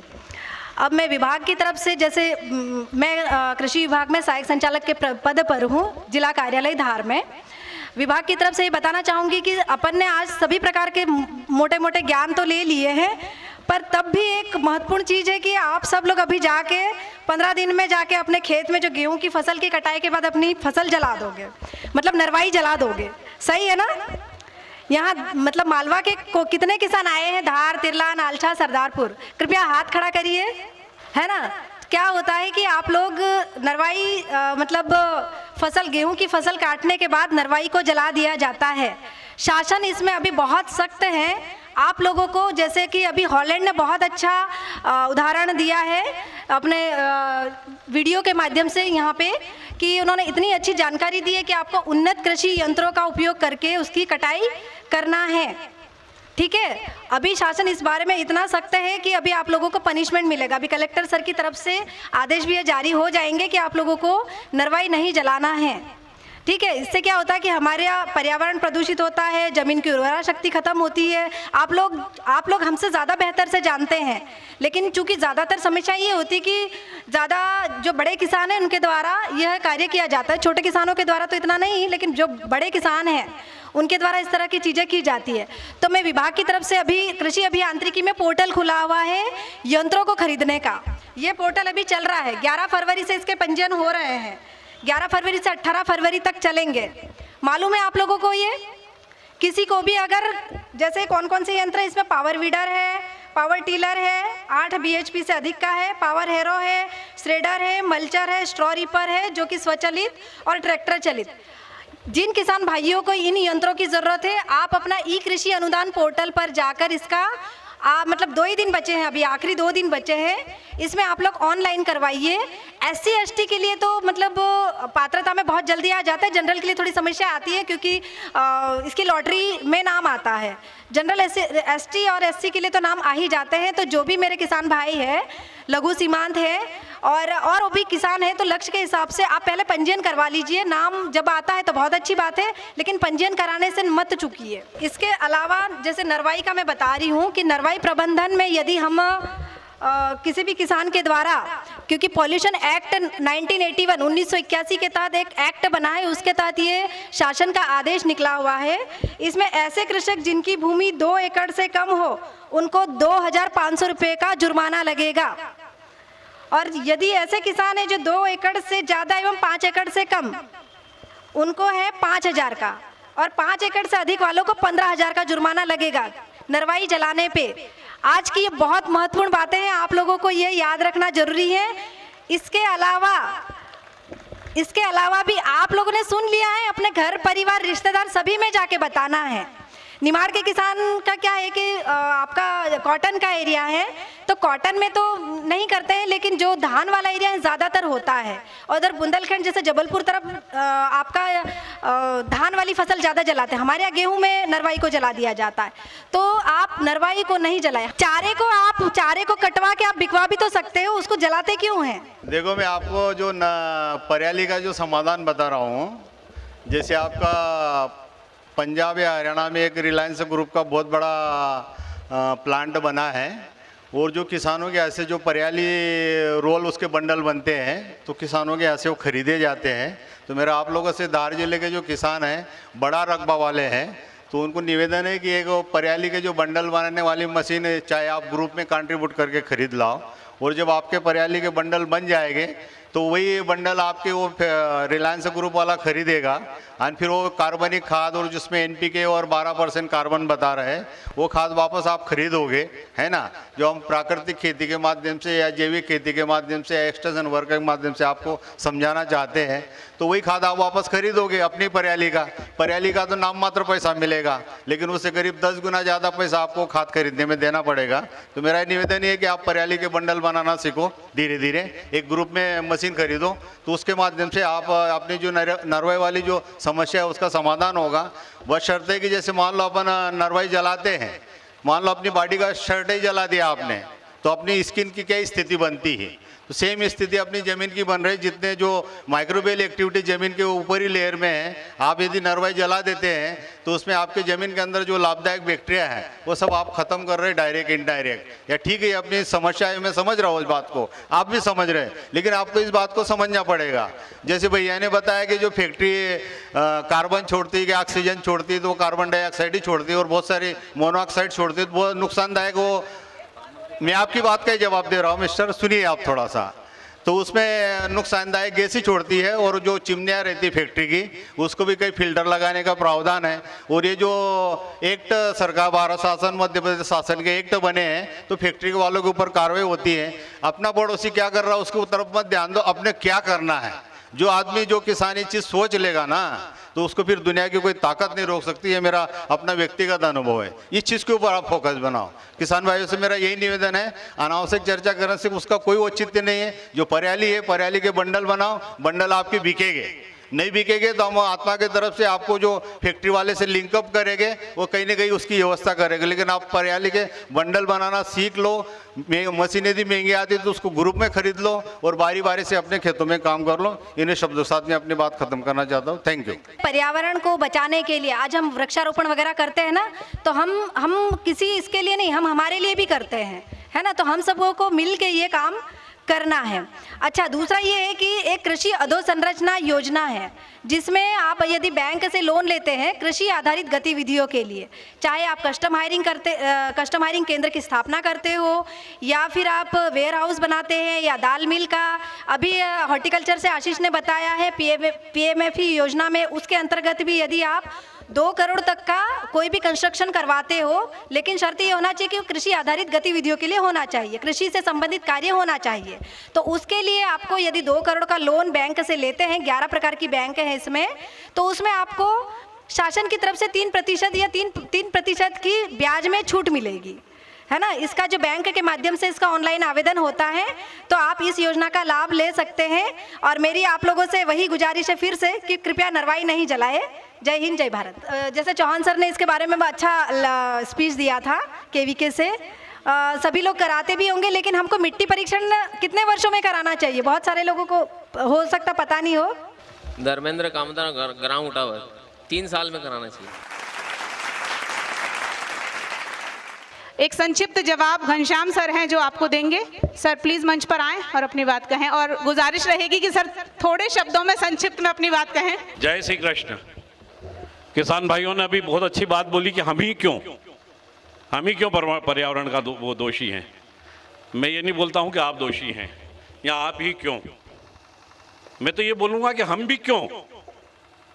जब दूसरा आदमी गला काट रहा है किसी का या जेब काट रहा है तो हम क्यों नहीं काटें। ये शब्द तो अच्छा नहीं है, हमको भी अपने आगे आना पड़ेगा। अब सबसे बड़ी बात, अब अपन जब नरवाई जलाते हैं तो कितनी गर्मी होती है, कितना वो होता है। क्या मित्र कीट अपने ज़मीन में बचते हैं? उसका लाश किसको होगा? क्या उस फैक्ट्री वाले को होगा जो पर्यावरण को नुकसान पहुंचा रहा है? उसका नुकसान हम लोगों को होगा। अच्छा, हम हमारी धरती को क्या बोलते हैं, हमारी ज़मीन को क्या बोलते हैं, अपने यहाँ की मालवा की भाषा में या जनरली क्या बोलते हैं, आप बताएं थोड़ा सा। माँ बोलते हैं, ये हमारी माँ है। क्या हम अपनी माँ को उस अग्नि के तपने के लिए छोड़ देते हैं?